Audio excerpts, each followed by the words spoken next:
Madame, monsieur, bonjour, bonsoir et bienvenue sur ce stream/vidéo du Papetoufle.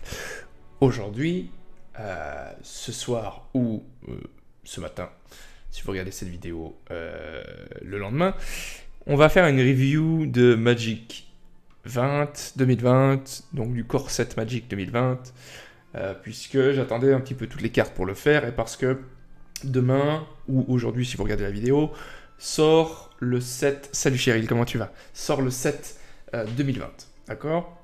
Et je me voyais pas faire une vidéo ou un live sur de l'ancien set de War of the Spark, puisqu'on l'a vu, revu, etc. Malgré le fait que j'ai beaucoup de decks encore à présenter de cette extension-là. Du coup, alors on repousse un petit peu, mais ça, c'est pas tellement grave. Au contraire, on pourra même améliorer, je pourrais même améliorer les decks que je voulais vous présenter d'abord. Et puis, ça permettra de, voilà, de rendre le truc un petit peu plus à jour, on va dire. Voilà. Ça va être... Oui, ça va bien. Écoute, je suis fatigué aujourd'hui, j'étais pas au top de ma forme, mais ça va. Il fait chaud, il fait chaud, il fait chaud, il fait chaud. J'en peux plus. Je suis poisseux. À l'aide. Donc, on va commencer la review. Il y a 356 cartes à reviewer. On va enlever les landes. On va probablement enlever... on va passer rapidement aussi sur beaucoup de cartes, je pense. Du coup, voilà. Typiquement, la première, elle est pas ouf. Commençons donc avec la couleur blanche. Assaut aérien, un rituel pour 3. On détruit la créature engagée ciblée. On gagne 1 PV pour chaque créature avec le vol qu'on contrôle. Je pense qu'elle est anecdotique. Elle va voir ses... on va voir peut-être cette carte jouer dans des drafts, mais au-delà de ça, je pense que ça va pas être joué en moderne, en standard. On passe assez rapidement. En revanche, Ajani, force de la bande, Planeswalker mythique pour 4, 5 de loyauté. Le plus 1 fait que vous gagnez un nombre de points de vie égal au nombre de créatures et de Planeswalker que vous contrôlez. C'est très très très intéressant. Et le moins 2 permet de créer un jeton frère de bande d'Ajani. Attendez. On le voit là. Ouais, on voit. Bref, le moins 2 permet de créer un jeton frère de bande d'Ajani. À chaque fois que vous gagnez des PV, vous mettez un marqueur +1/+1 sur ce frère de bande d'Ajani. Et le 0, si vous avez au moins 15 points de vie de plus que votre total de points de vie de départ, à savoir en standard 35 PV, exilez Ajani et chaque artefact et créature que votre adversaire contrôle. Alors, ce Planeswalker là est intéressant. Est-ce qu'il sera beaucoup joué? Je suis pas sûr. Le plus 1, il est nécessaire d'avoir des créatures en jeu. Donc dans un Winnie White éventuellement, ou dans un Celestia, dans un truc jeton, ok. Mais est-ce que ça sera véritablement joué? Je sais pas. Le moins 2 est intéressant, mais imaginons, voilà, vous jouez Ajani, vous faites le moins 2, il est à 3, vous chopez une frappe foudroyante, il n'y a plus d'Ajani. Bon. D'autant plus que ce frère de bande d'Ajani, il se fait potentiellement tuer assez rapidement. Mais pourquoi pas? Pourquoi pas, ça peut être intéressant si on tourne bien autour, etc. Par contre, le 0, je pense qu'en standard, ça va être difficile. Parce que c'est très fort contre les decks qui jouent créature, mais contre les decks qui jouent contrôle, alors là, bas les couilles. Ça va être mauvais.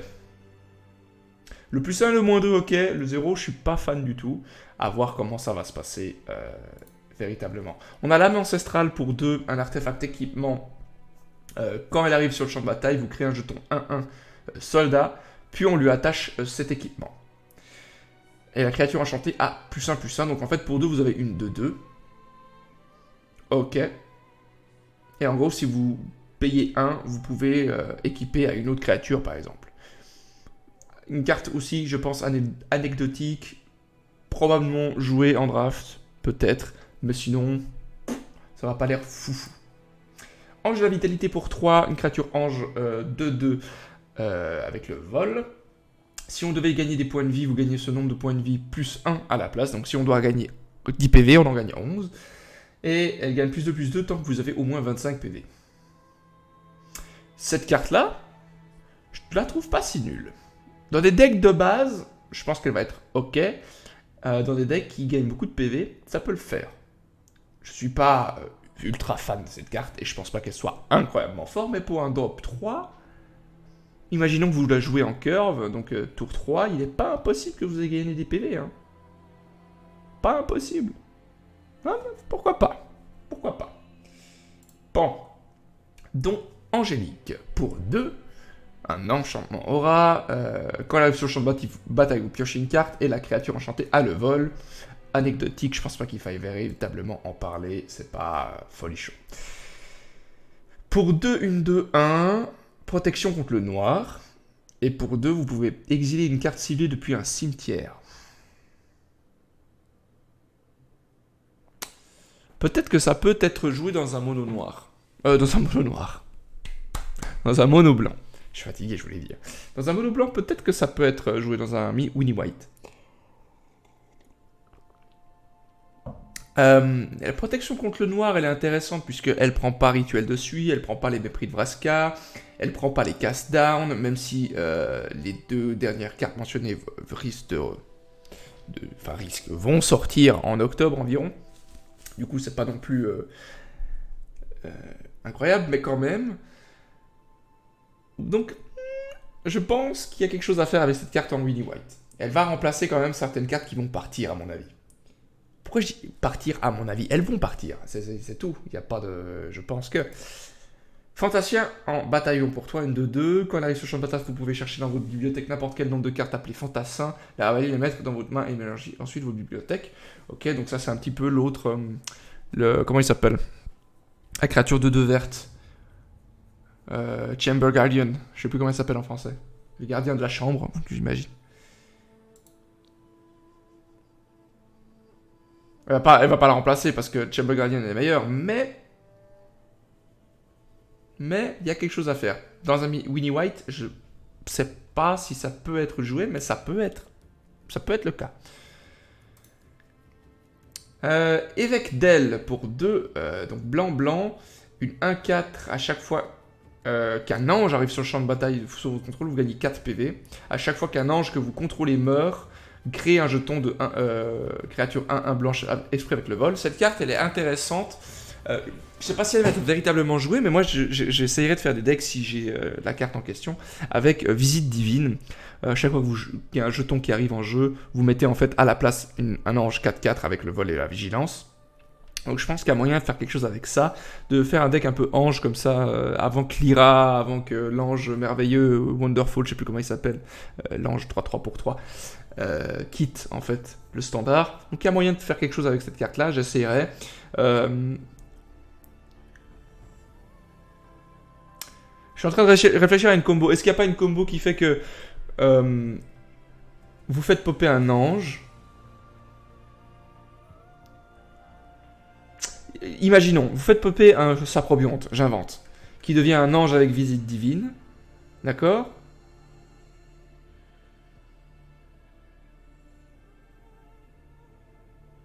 Est-ce qu'il y a une carte qui fait que quand quelque chose meurt, vous popez un jeton?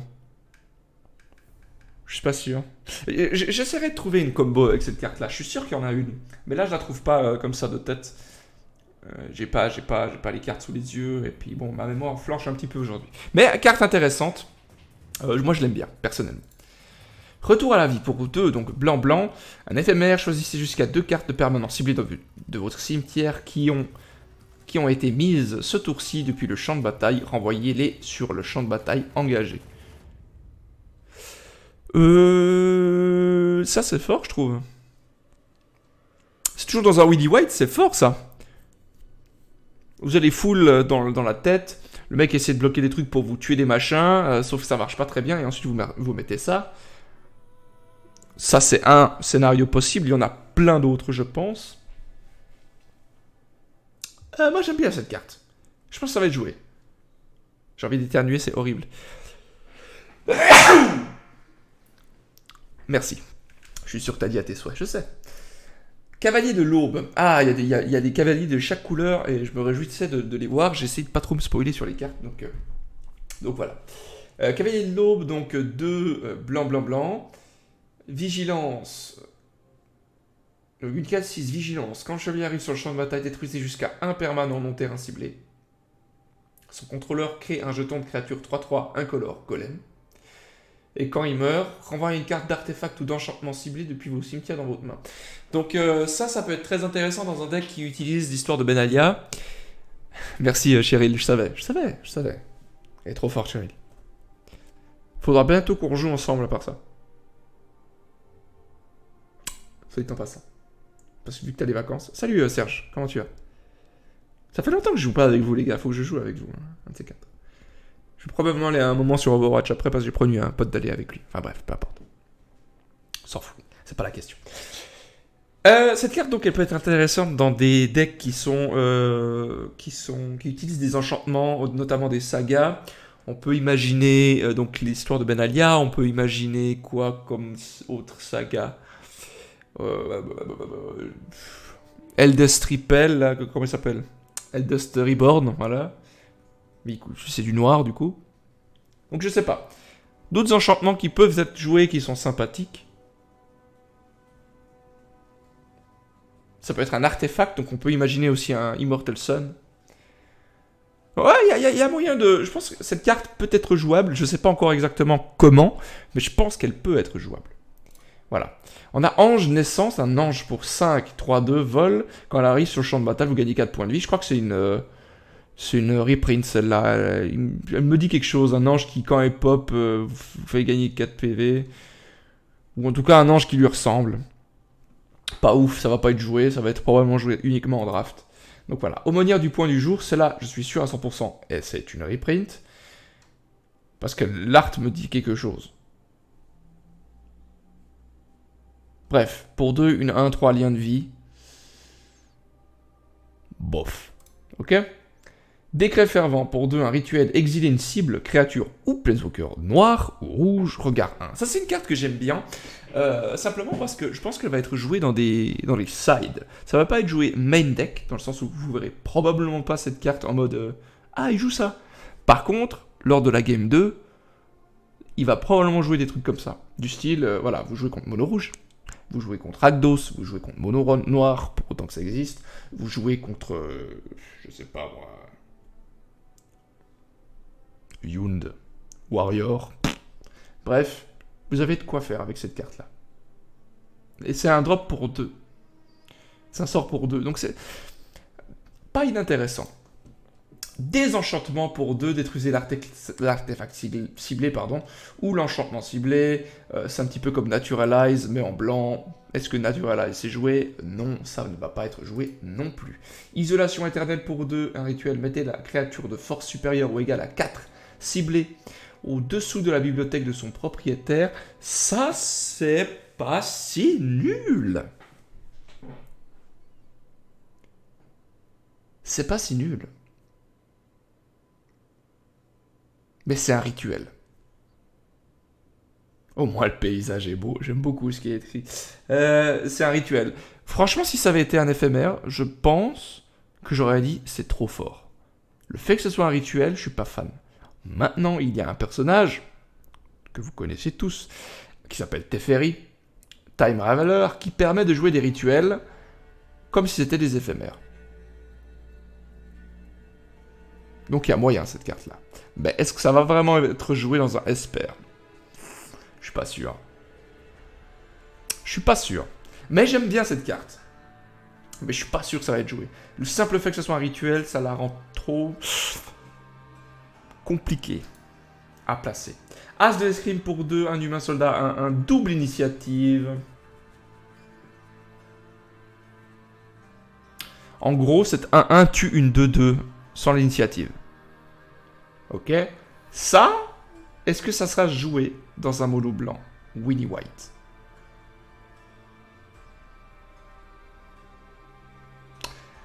Il y a plein de cartes qui permettent de la buff. Donc pourquoi pas? Après, je suis pas sûr. Gantelet de lumière pour 3, un enchantement. Elle gagne plus 0, plus 2. Et attribue un nombre de blessures égal à son endurance à la place de sa force. Et la créature enchantée a 3. Dégagez cette créature. Ok. Je suis pas fan. C'est un peu lent, c'est pas très intéressant. Mais pourquoi pas? En draft, je pense que ça va être chiant, dans le sens où ça va être fort. En standard, je suis pas sûr que ça va être joué. Mais pourquoi pas? Égide Scrutateur a aussi un enchantement. Quand elle arrive sur le champ de bataille, engage une créature ciblée qu'elle réserve sa contrôle et elle gagne plus 3, plus 1, plus 3. Ok. Ça commence à faire beaucoup d'enchantements, mais elle est pas ouf. Ah, ça c'est une carte que j'avais vue et que je pense elle va être jouée de ouf. J'ai fait un deck avec Feather, donc avec Plume, que je ne vous ai pas encore présenté. Et ça, cette carte-là, elle va directement dans ce deck-là. Je l'annonce, d'ores et déjà. Je l'annonce, cette carte-là va dans le deck Feather, 100% sûr. Alors, pour 1 de mana, éphémère. La créature ciblée que vous contrôlez acquiert la protection contre la couleur de votre choix jusqu'à la fin de son tour, regard 1. Donc en fait, qu'est-ce qui se passe? Vous jouez contre Esper. Vous avez Feather. Le mec a envie de jouer Kaya's Wrath. Vous mettez à la grâce des dieux. Non, pas forcément Kaya's Wrath, mais genre Mépris de Vraska. Voilà, Mépris de Vraska. Donc il cible Feather. Vous faites... Non. Vous jouez à la grâce des dieux. S'il n'y a pas de Teferi, évidemment, sinon vous ne pouvez pas faire ça, sinon vous êtes juste enculé. Mais imaginons qu'il n'y a pas de Teferi. Paf! À la grâce des dieux. Protection contre le noir. Il a casté Mépris de Vraska, mais ça fonctionne pas. Donc ça dégage. Et vous regardez un, et ensuite vous la reprenez dans votre main.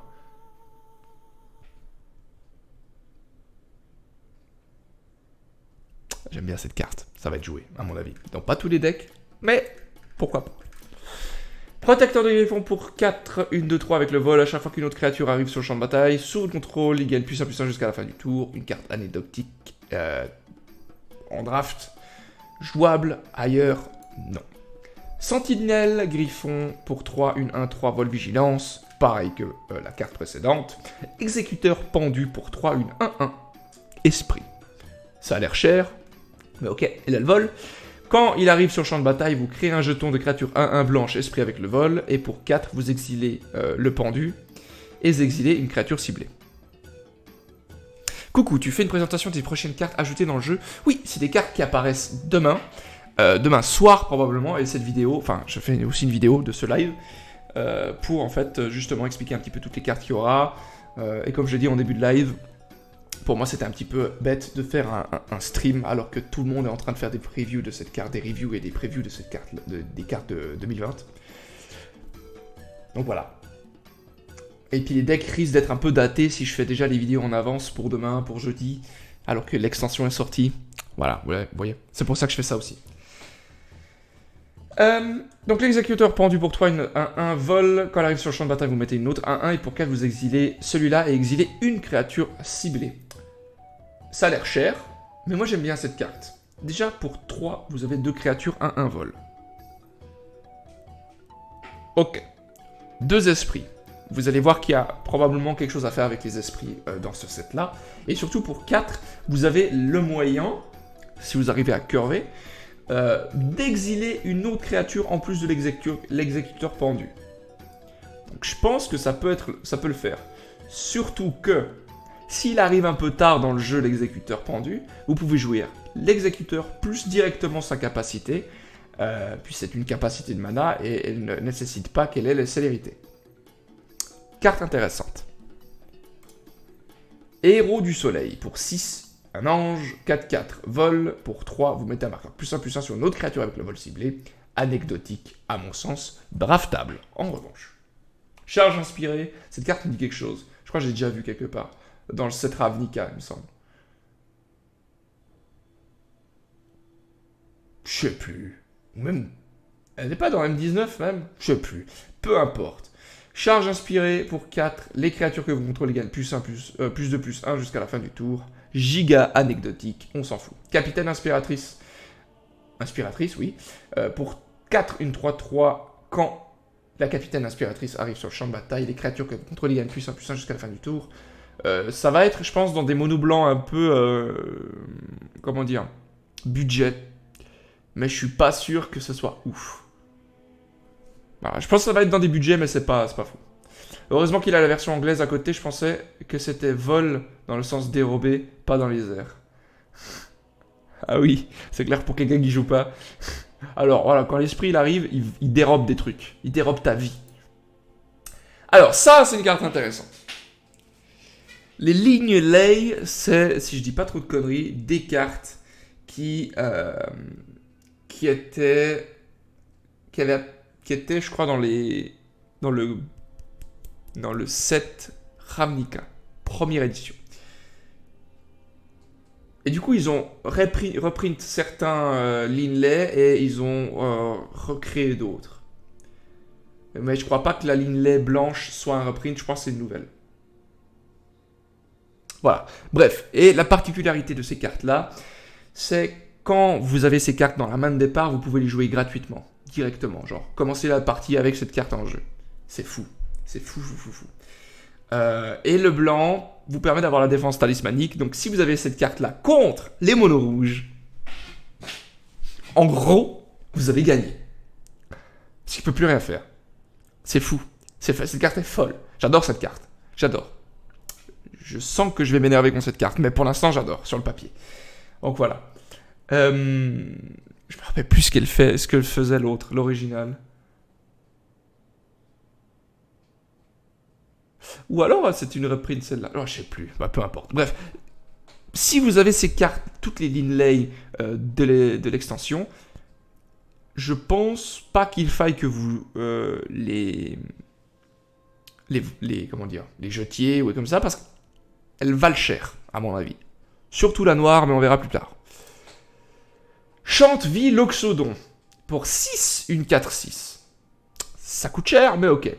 Quand elle arrive sur le champ de bataille, vous pouvez faire que votre total de points de vie devienne l'endurance totale des créatures que vous contrôlez. Donc imaginons que vous contrôliez 30 jetons, vous avez 30 PV. Plus lui, donc 36. Je suis pas fan de cette carte. Pour 6, il gagne plus X, X étant votre total de points de vie. Je suis pas sûr que cette carte-là va être véritablement jouée en standard. Je trouve qu'elle coûte cher. Et elle nécessite quand même... Elle nécessite quand même une présence de board. Une grosse présence de board pour que ce soit véritablement intéressant. Et si vous avez déjà une grosse présence de board, c'est que vous avez déjà l'avantage. Donc, je sais pas quoi penser de cette carte-là. Je trouve pas qu'elle soit très forte. C'est un peu cher. Le Pégase Royal, pour 1, une 2, un vol, il ne peut pas attaquer ou bloquer seul. Donc voilà, c'est pas folichon. Maître épiceur. Maître épiceur, ok. Pour 4, une 1-1, ça coûte cher, mais attendons de voir ce qu'il fait. Quand il arrive sur le champ de bataille, vous créez un jeton 3-3 golem, et les golems que vous contrôlez gagnent +1, +1. Ah, pour 4, donc vous avez une 1-1, une 3-3, qui en fait devient une 4-4. Carte intéressante, seulement le fait que ce soit un jeton, c'est plus facile à tuer. Simplement, vous le remettez dans votre main et puis bah, il est mort. Mais carte intéressante, moi j'aime bien. Instant d'héroïsme, pour 2, une éphémère, la créature cible gagne +2/+2 et acquiert le lien de vie jusqu'à la fin du tour. Peut-être ça peut être joué dans un deck Feather. Après, est-ce que ça va véritablement être joué? Des monos blancs, Winnie White, est-ce que ça va être joué? Mono blanc? Pas sûr. Pas sûr que ça soit joué dans un mono blanc. Winnie White. Inquisiteur de la bande. Je crois que ça a été joué dans un truc Illustrad, ça, ou un truc du genre. Bref, on s'en fout. Pour 2, une 2-2. Qui a un talent. Pour 3, l'inquisiteur de la lande acquiert l'initiative jusqu'à la fin du tour. Anecdotique, je pense. Pacifisme. Le retour de pacifisme. Le retour de pacifisme. Cette carte chiante. Maxime, si tu regardes cette vidéo, je m'excuse d'avance. C'est le genre de carte que je kiffe bien. C'est vous mettez des trucs et il peut rien faire. Puis il est là, il a une créature, mais il peut pas attaquer, il peut pas bloquer. Je te laisse là, je vais dormir. Bon live. Ciao Roms, merci de passer des bisous à toi. Bon, ça parle de lui-même, donc elle peut ni attaquer ni bloquer, vous ne la détruisez pas, mais c'est un drop 2 intéressant. Est-ce que ça va être joué beaucoup? Je sais pas, mais c'est intéressant. D'épuration planaire. Alors ce nom, il est GG. Pour 6, vous détruisez tous les permanents non-terrain. Et là, vous me dites, mais il y a déjà Kaya's Wrath qui est bien mieux. Ok. Nova, Cleansing Nova qui est bien mieux. Ok. Il y a Time Wipe qui est bien mieux. Ok. Sauf que ces trois-là détruisent des créatures ou des enchantements pour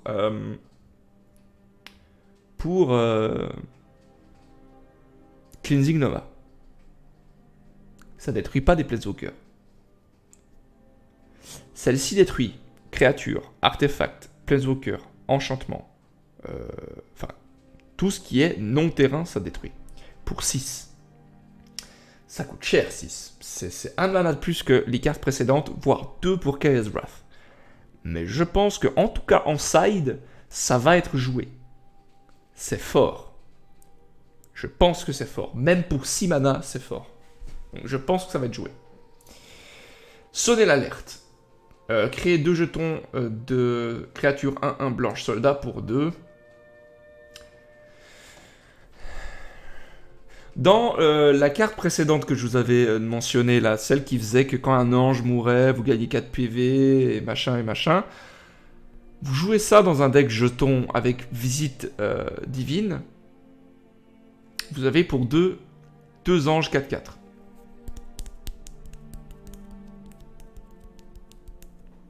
Intéressant. Autorité de la loi. Cette carte, je l'ai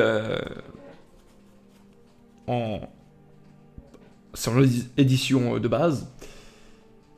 Pour 3, aucun joueur ne peut lancer plus d'un sort par tour.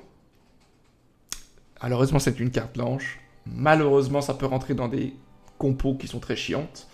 Mais pourquoi pas dans des decks contre Esper, contre Bant.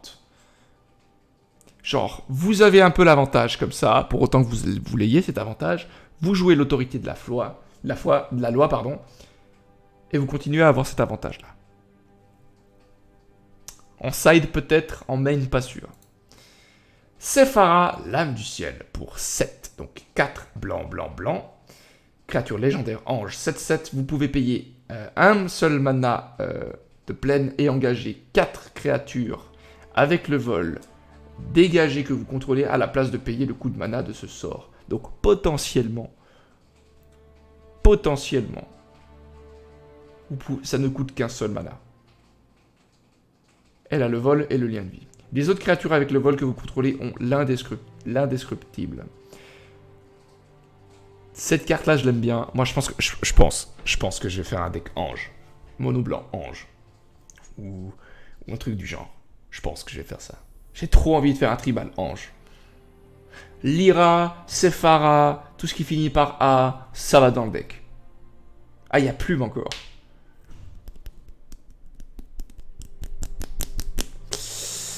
Je sais pas si ça va être joué beaucoup, Sephara, parce que c'est un peu greedy, ça va pas l'air ouf ici, mais ça a l'air compliqué à mettre en jeu. Moi, par contre, je vais faire un deck parce que je l'aime bien. Et franchement, si vous arrivez à la poser, c'est chaud, hein. Putain, c'est chaud, quoi. C'est très très chaud à gérer. Surtout si vous arrivez à lui mettre la défense talismanique ou le Kaia's Form, là, Kaya Ghost Form. Lara, Sephara, Dezubra, yes. Tout ce qui finit par A. Ça va dedans. Anna, tout. Tout dedans. Ouais, je vais faire un deck là-dessus. Ça va être fun. C'est cool qu'il y ait beaucoup d'anges. Puis pas forcément des anges qui coûtent très très cher. Sauf elle, manifestement. Mais il y en a d'autres là qui coûtaient pas tellement cher. Là-bas, le drop 3 anges, là, je pense qu'il y a moyen de le faire.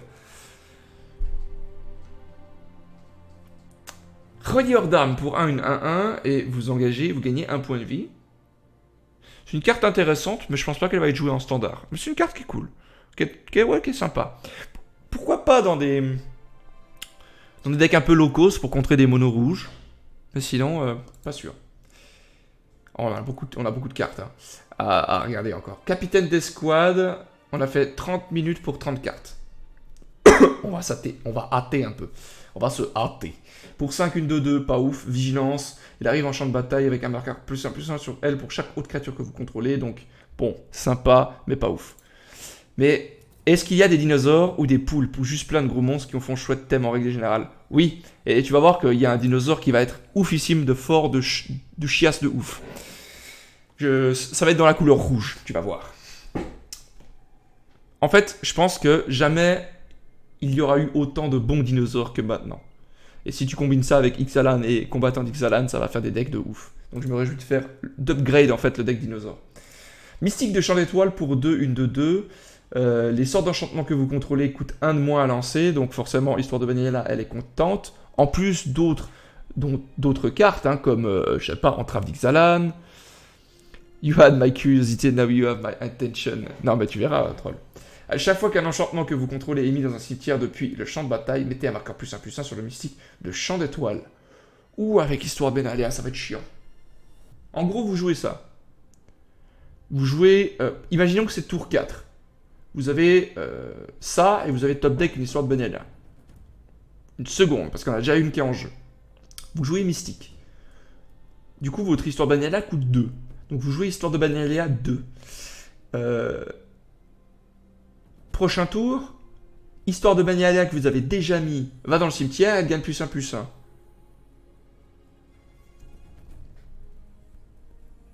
Ouais, cette carte, je pense qu'elle va être pas mal dans les monos blancs. En tout cas, jusqu'en octobre. Moyen qu'elle soit jouée dans les monos blancs, Winnie White. Sentinelle tenace, voilà, quand elle meurt, mettez un +1/+1 sur une créature sur les qu'on contrôlez, c'est pas ouf. Buffle attelé, pire carte de l'univers. Non, c'est pas vrai, parce que pour 1, une 0-4 qui te défend des decks aggro, ça peut être ok, mais je suis pas sûr que ça va être joué. Voilà. Rafale d'éther pour 2. Là, on a les couleurs bleues, donc. Choisissez un sort ou un permanent ciblé rouge ou vert. Son propriétaire le met en dessus ou en dessous de sa bibliothèque. Encore sympa, puisque cette carte-là va être probablement jouée dans des sides, si jouée véritablement, mais dans les mains, vous pouvez oublier. Agent d'attratrice pour 7, une 2-3, là vous vous dites, oh là là, c'est nul à chier. Pas sûr. Quand l'agent arrive sur le champ de bataille, acquérez le contrôle d'un permanent ciblé. Ça peut être un terrain, donc. Au début de votre étape de fin, si vous contrôlez au moins 3 permanents que vous ne possédez pas, piochez 3 cartes. Ça peut être... Oh là là, en fait c'est super fort ça dans un deck avec Nissa et puis manipulation de masse. Je pense que cette carte n'est pas à sous-estimer. Est-ce que ça va être beaucoup joué? Je sais pas, mais je pense qu'elle ne doit pas être mise de côté. Il y a moyen de faire quelque chose avec manipulation. Il y a le... C'était quoi comme deck maintenant? Simicramp qui jouait Nissa, manipulation de basse, symphonie, plein de trucs qui permettaient vraiment de voler des permanents. Pas mal. Élémentaire d'air pour 5, une 4-4 vol, on s'en fout. Anticipation, c'est un reprint, donc vous regardez les 3 cartes dessus de votre bibliothèque, mettez l'une d'entre elles dans la main, le reste en dessous de votre bibliothèque, reprint. Atem 6, l'omnisciente. Pour 6, un sphinx. Vol. Pour 3, vous piochez 2 cartes, puis défaussez-vous d'une carte. À chaque fois qu'elle inflige des blessures à un adversaire, vous pouvez révéler votre main. Si des cartes ayant au moins 6 coups convertis de mana différents sont révélées de cette manière, ce joueur perd la partie. Twitch n'a pas aimé que je dise le F-word. Ah ouais. Ça, c'est une carte nulle. Ça va jamais être joué. Mais je vais essayer de faire un deck autour d'elle si j'ai la carte. Parce que c'est fun. C'est fun. C'est très fun. En gros, si vous avez 6 cartes, les 6 cartes sont différentes. Vous avez gagné la partie. C'est drôle. Stupéfié, c'est un reprint. Non, créature également 4.0, vous piochez une carte, on s'en fout. Os en sens, je crois que c'est un reprint. Contrecarrer le sort de créature ciblée, vous piochez une carte. C'est pas fou. Élémental boréal pour 5, une 3-4 vol. Les sorts que votre adversaire lance qui cible l'élémental boréal coûte 2 de plus à lancer. Il y a un deck qui se profile élémental, mais pour ça il faut jouer Mouyaling, donc la nouvelle Planeswalker mono bleu. Et du coup, c'est une carte qui est mythique, et j'allais dire que ça, dans un deck low-cost, ça peut le faire, mais si vous avez déjà Mouyaling, vous n'avez pas besoin de l'élémental boréal. Suriner né des embruns pour 2, une 2-1, flash. Ah! À chaque fois que vous lancez un sort pendant le tour de l'adversaire, mettez un marqueur +1/+1 sur le souvenir né des embruns. Ça, c'est une carte typiquement qui irait dans un mono bleu tempo, à mon avis, parce qu'elle est très intéressante. D'autant plus que j'avais fait une vidéo avec Rorp sur un deck mono bleu tempo, et la question s'était posée, quel est l'avenir du mono bleu tempo? après la rotation. Et comme ça, il n'existe plus. En revanche, avec des cartes comme Suriner, Né des Embruns, il y a moyen de changer des cartes avec des existantes et de le mixer un petit peu pour que ce soit de nouveau viable. Mais est-ce que ce sera avec toutes les cartes qui rotate? Je ne suis pas sûr. Mais à songer. Spirale captivante pour 6, renvoyer jusqu'à 3 créatures ciblées dans les mains de leur propriétaire. Il suffit à Temsis. Bof. C'est une carte qui est moins bonne que ce qu'on a déjà. Mais ce qu'on a déjà va subir la rotation. Donc, au final, pourquoi pas. Cavalier des Bourrasques. Le fameux cavalier dont je vous parlais. Pour 5, donc 2 bleu. Vol. Quand il arrive sur le champ de bataille, vous piochez 3 cartes, et vous mettez ensuite 2 cartes de votre main. Alors attendez. La rotation va emporter toutes les vieilles extensions, les dinos, aztèques, vampires vont partir. Salut, comment tu vas, Sirolf? Conquistador. Alors, pour la rotation, il y a Ixalan, combattant d'Ixalan, Dominaria, M19 qui vont partir. En moderne, mais sur Arena, on appelle ça historique. Tu pourras toujours jouer les cartes en historique, donc c'est un autre format, mais le standard, ça sera plus ces cartes-là. Voilà. Du coup, si tu as envie de te faire un deck dinosaure, tu peux toujours en faire un. Tu peux toujours jouer jusqu'en octobre en standard, et à partir d'octobre, tu pourras jouer en ce qu'on appelle historique. Donc, au final, tes cartes que tu as ne sont pas perdues, évidemment. Voilà. Tu verras qu'il y aura encore des vampires. Il y a encore des dinosaures dans cette extension-là qui vont pas subir la rotation, et il y aura des vampires encore dans cette extension-là, donc il y a moyen de faire et l'un et l'autre.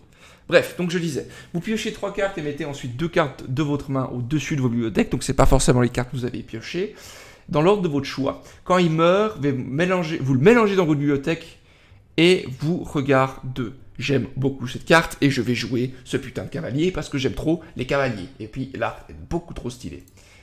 Dracon, cérulé 1 pour 2, une 1-1, protection contre le rouge. Ouh, ça va aller dans un tempo bleu. Et ouh, ça va être cool contre mono rouge. Ça va aller dans un tempo bleu, 100% sûr. Indiscutablement. Protection contre le rouge, ça empêche les chocs, enfin tout ce qui est rouge, en gros. Et vous pouvez le sacrifier pour contrecarrer un sort ciblé qui vous cible. Donc le mec, il vous fait comment on appelle ça? Une frappe foudroyante et vous faites non.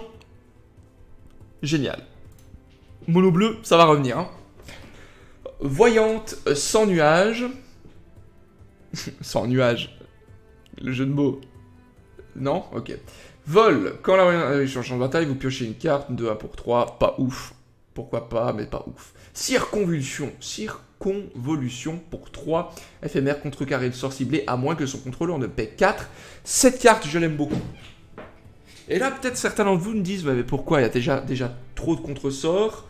Il y a Absorbe, il y a Sinistre Sabotage, il y a d'autres trucs encore. Le truc qui coûte 2, qui si votre adversaire paye 2, bah, ça contrecarre votre contrecarre. Bref, pourquoi jouer ça? Parce que ça coûte 1 bleu et 2 neutres. Alors que Sinistre Sabotage, ça coûte 2 bleus et 1 neutre. Donc plus difficile à caster.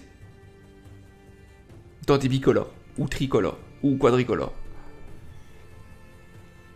Et moi je pense que cette carte va être jouée pour autant que Teferi ait un peu moins de temps de jeu. LOL. Voilà. Oh cette carte là. Oh là là, cette carte là elle est folle. Elle est folle ici. La circonvolution, wow, ça a l'air cool. Elle est cool. Issue des rêves. Pour 4, un rituel. Regardez les 7 cartes du dessus de votre bibliothèque. Mettez 2 d'entre elles dans votre main et le reste en dessous de votre bibliothèque dans un ordre aléatoire. Pour 4, vous regardez les 7 cartes du dessus de vos bibliothèques, vous en choisissez 2 et ça va dans votre main.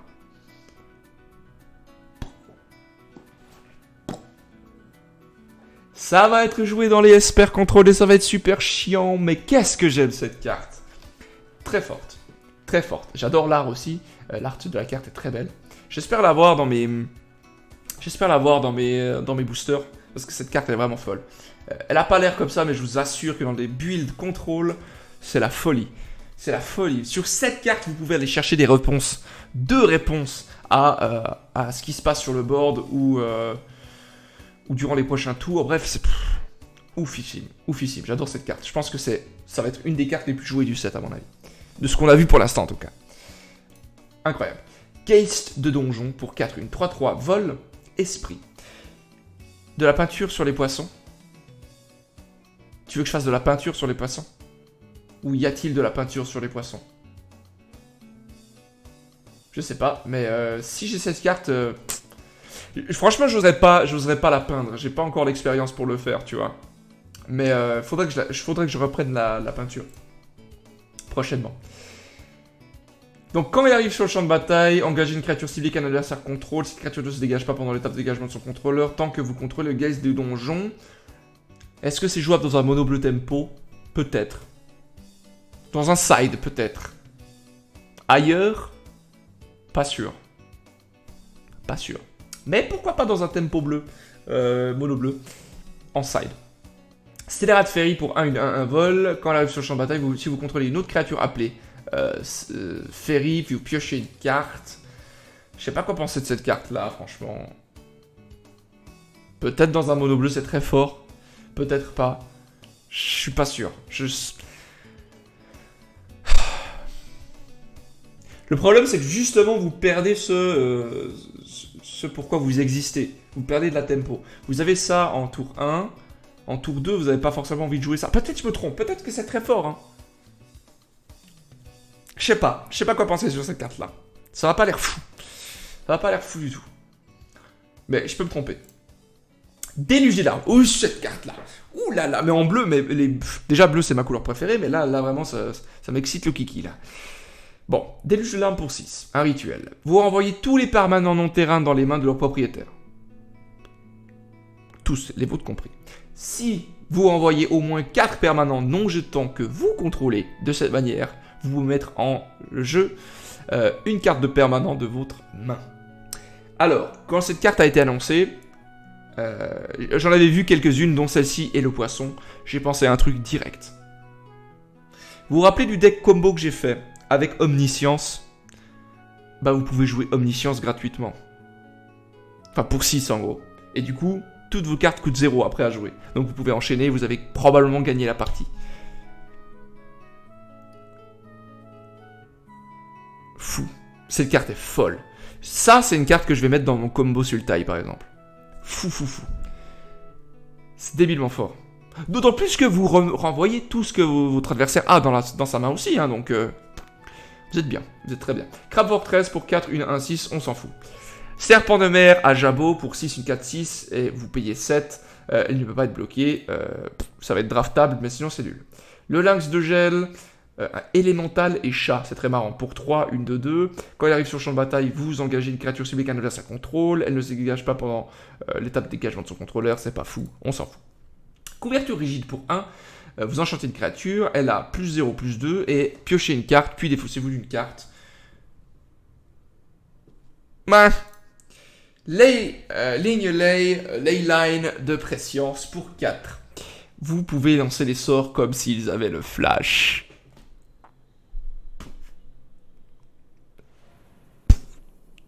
Cette carte est insane, d'autant plus que vous pouvez la jouer gratuitement si elle est dans votre main de départ.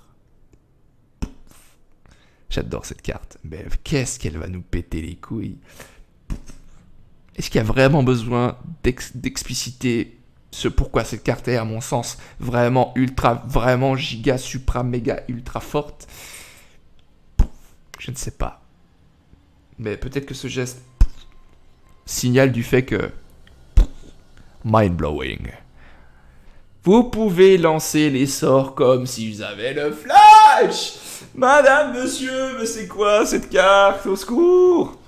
Jeanne, au secours! Bon, trop fort. Duplication experte pour 6, un éphémère. Vous choisissez là. Vous créez 2 jetons de créatures 3-3 incolore golem. La musique ne va pas du tout avec le... Calme-toi. Voilà, petite musique sympathique, calmez-vous. J'ai l'impression que ça va être le cauchemar si t'aimes jouer agressif. Bah tu verras que non, en fait. Tu verras que les decks aggro, ils ont aussi des armes. Ne t'inquiète pas. Là on est en couleur bleue, en général c'est pas ultra agressif. Donc soit vous créez 2 jetons 3-3 golems, soit vous choisissez un artefact ciblé que vous contrôlez, et chaque autre artefact que vous contrôlez devient une copie de cet artefact jusqu'à la fin du tour. Ça peut être intéressant dans un deck mono bleu artefact avec, j'allais dire Teferi, mais pas du tout. Comment il s'appelle? Tezzeret, avec Tovin, du coup c'est pas mono bleu, donc Azorius, Topter, tout ça. Peut-être que si j'ai cette carte, j'essaierai de faire un deck autour de ça. Après ça m'a pas l'air genre game changing quoi. Et encore heureux, parce que sinon ça ferait beaucoup de cartes de game changing en bleu. Farfadet de Métropole pour 2, une 1 de vol. Elle gagne plus 1-moins jusqu'à la fin du tour. Anecdotique, pas ouf. Piranha des Douves pour 2, une 3-3, défenseur.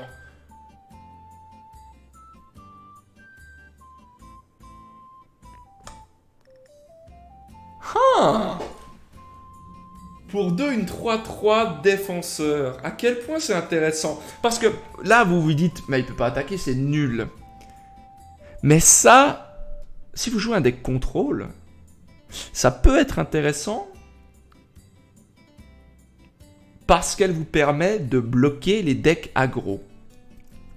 Donc s'il attaque avec des 1-1, des 2-2, etc., vous les bloquez, mais en plus vous les butez parce que c'est une 3-3. Donc, venez, ce n'est pas profond du tout. Gorin, l'impudent. Je suis pas... J'ai une carte pas mal, j'aime bien. Peut-être ça va pas durer du tout, même c'est probable, mais j'aime bien cette carte.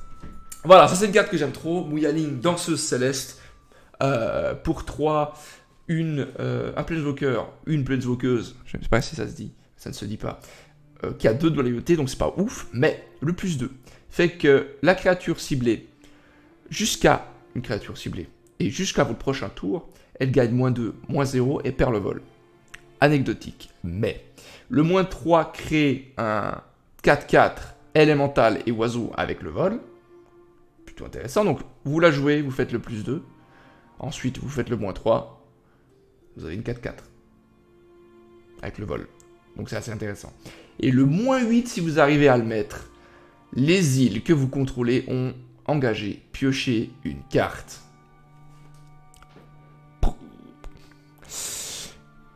Ça va être dur d'arriver au -8, mais si vous arrivez à aller au -8, ça va être très fort. J'adore cette carte, personnellement, j'adore l'art, j'adore le principe. Ça n'a pas l'air fou, ça a l'air compliqué, ça se fait tuer assez facilement, early, enfin bref. Mais si vous arrivez à la jouer, c'est pas mal. Tu peux cibler une créature sans le vol, ou tu ne peux cibler que... Non, tu peux cibler... Déjà, tu peux cibler aucune créature s'il n'y en a pas. Parce que sinon, tu pouvais pas mettre le +2. Donc tu peux cibler une créature avec le vol, sans le vol, c'est égal. C'est si elle a le vol, elle le perd. Si elle n'a pas le vol, bah elle n'a pas le vol. Voilà. Donc c'est pour ça que... Voilà, sinon ça serait vraiment très très nul, hein, entendons-nous. Moi j'aime bien cette carte, je pense qu'elle sera jouée. Je sais pas exactement comment, mais je vais y réfléchir.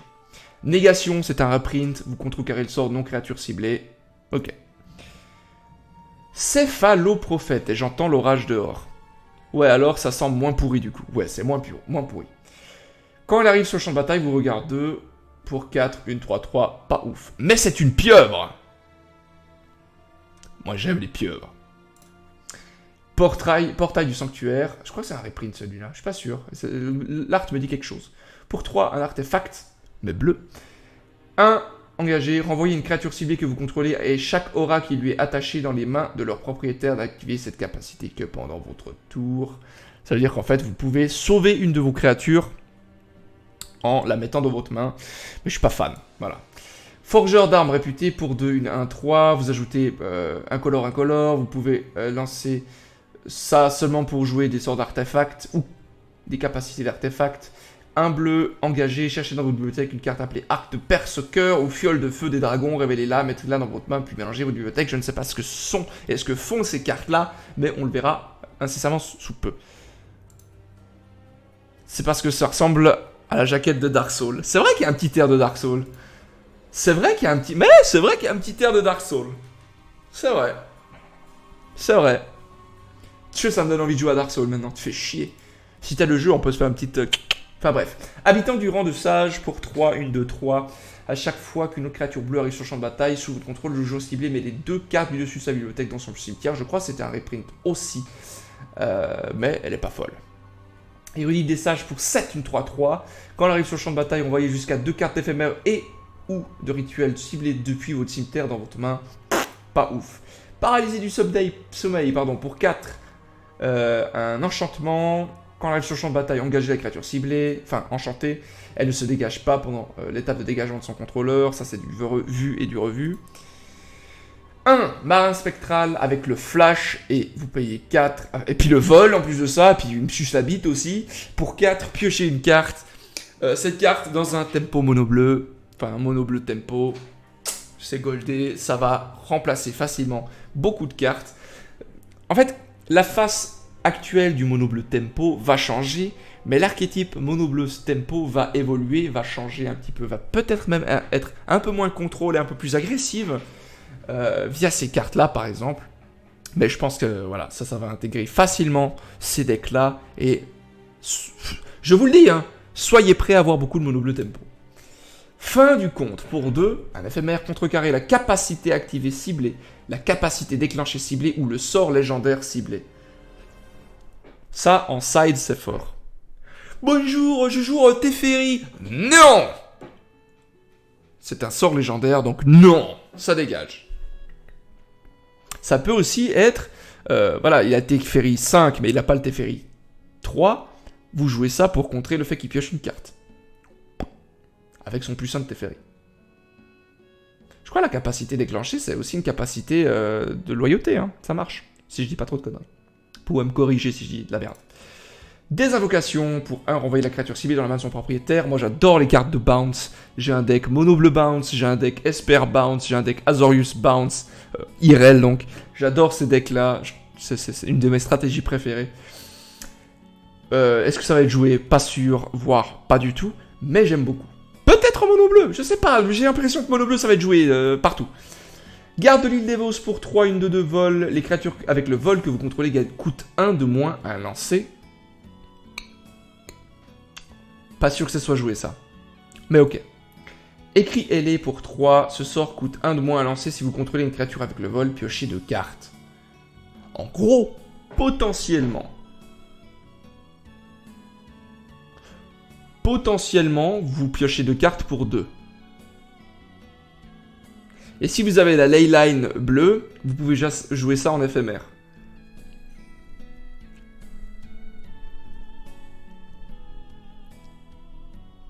Ok. Fracassure marin de Yarok pour 4, une 4-4. Quand elle arrive sur le champ de bataille, renvoyez une autre créature que vous contrôlez dans la main de son propriétaire. Bof. Chargeur du sur le Zéphyr pour 2, un enchantement. Et vous devez payer 2, la créature ciblée acquiert le vol jusqu'à la fin du tour. Bof. Perso, j'aime bien les decks à synergiser par thème. J'avais un deck Esper Vol, mais donc elle m'intéresse, cette carte avec les piafs. Enfin, si je me remets au jeu. Bah, franchement, Troll, tu devrais te remettre au jeu. Je pense que tu kifferais. Et d'autant plus que je trouve, plus encore dans le M20 que le M19, il y a énormément de synergie. Il y a des trucs tribal, donc ange, vampire, dinosaure, créature avec le vol, des trucs bounce. Bref, il y a beaucoup de choses, je trouve, dans ce M20. Je trouve que c'est un core set qui est plutôt bien réussi, de ce que j'ai vu en tout cas pour l'instant. Siphon, maintenant on est dans la couleur noire. Siphon d'agonie pour 4 rituels. Il affiche 3 blessures à n'importe quelle cible, vous gagnez 3 points de vie, donc c'est un Helix. Mais c'est un rituel et ça coûte 4. C'est pas folichon, mais pourquoi pas. Voleur audacieux pour 3, une 2-2. À chaque fois qu'il attaque, vous piochez une carte et vous perdez 1 PV. Intéressant. Est-ce que ça sera joué? Non. Vampire de la baronnie pour 3, une 3-2. Sans rien, bof. Lame Brandon. La créature ciblée acquiert le contact mortel jusqu'à la fin du tour. Piochez une carte. Ça, c'est une carte qui était déjà dans Allégeance. Pas ouf. Scarabée du fléau. Ça, c'est une carte forte. Pour 2, une 1-1. Protection contre le vert.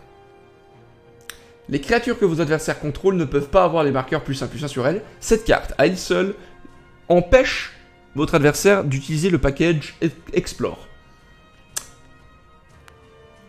Eh, merci Troll pour ton abonnement, c'est cool. Merci beaucoup. 4e mois d'abonnement. Merci, bro. Des bisous à toi. Des bisous à toi. On arrive dans les noirs, ça s'imite des affreux Jojo et j'aime ça. Ouais. On n'est pas au bout de nos peines. Par contre, la musique, là, c'est bon, on se fait pas attaquer dans Skyrim, là. Calmons-nous. Por favor. Merci. Merci encore pour ton abonnement, bro. Ça fait vraiment plaisir. Donc, cette carte-là, je pense qu'elle va être jouée. Elle est très cool. J'aime beaucoup l'art pour des raisons obscures. Les feuilles et les âmes se flétrissent à son contact. Je sais pas, moi j'aime bien cette carte-là. Facile à tuer, peut-être même jouer dans des sides, mais le fait que ça soit protection contre le verre, c'est pas mal. J'aime bien. Cambrioleur de sang, une 2-2 pour 2 vampires. Tant que c'est votre tour, il a le lien de vie. Bof, hein, pas ouf. Mais l'art est cool, j'aime bien. Du sang pour les os, pour 4. En tant que coup supplémentaire pour se lancer ce sort, sacrifiez une créature. Renvoyez sur le champ de bataille une carte de créature depuis votre cimetière, puis renvoyez dans votre main une autre carte de créature depuis votre cimetière. Ah! C'est... Franchement, si vous arrivez à payer un scarabée qui met les ondins ou les vampires frères d'armes d'Ajani en PLS, yes. C'est ça, c'est exactement ça.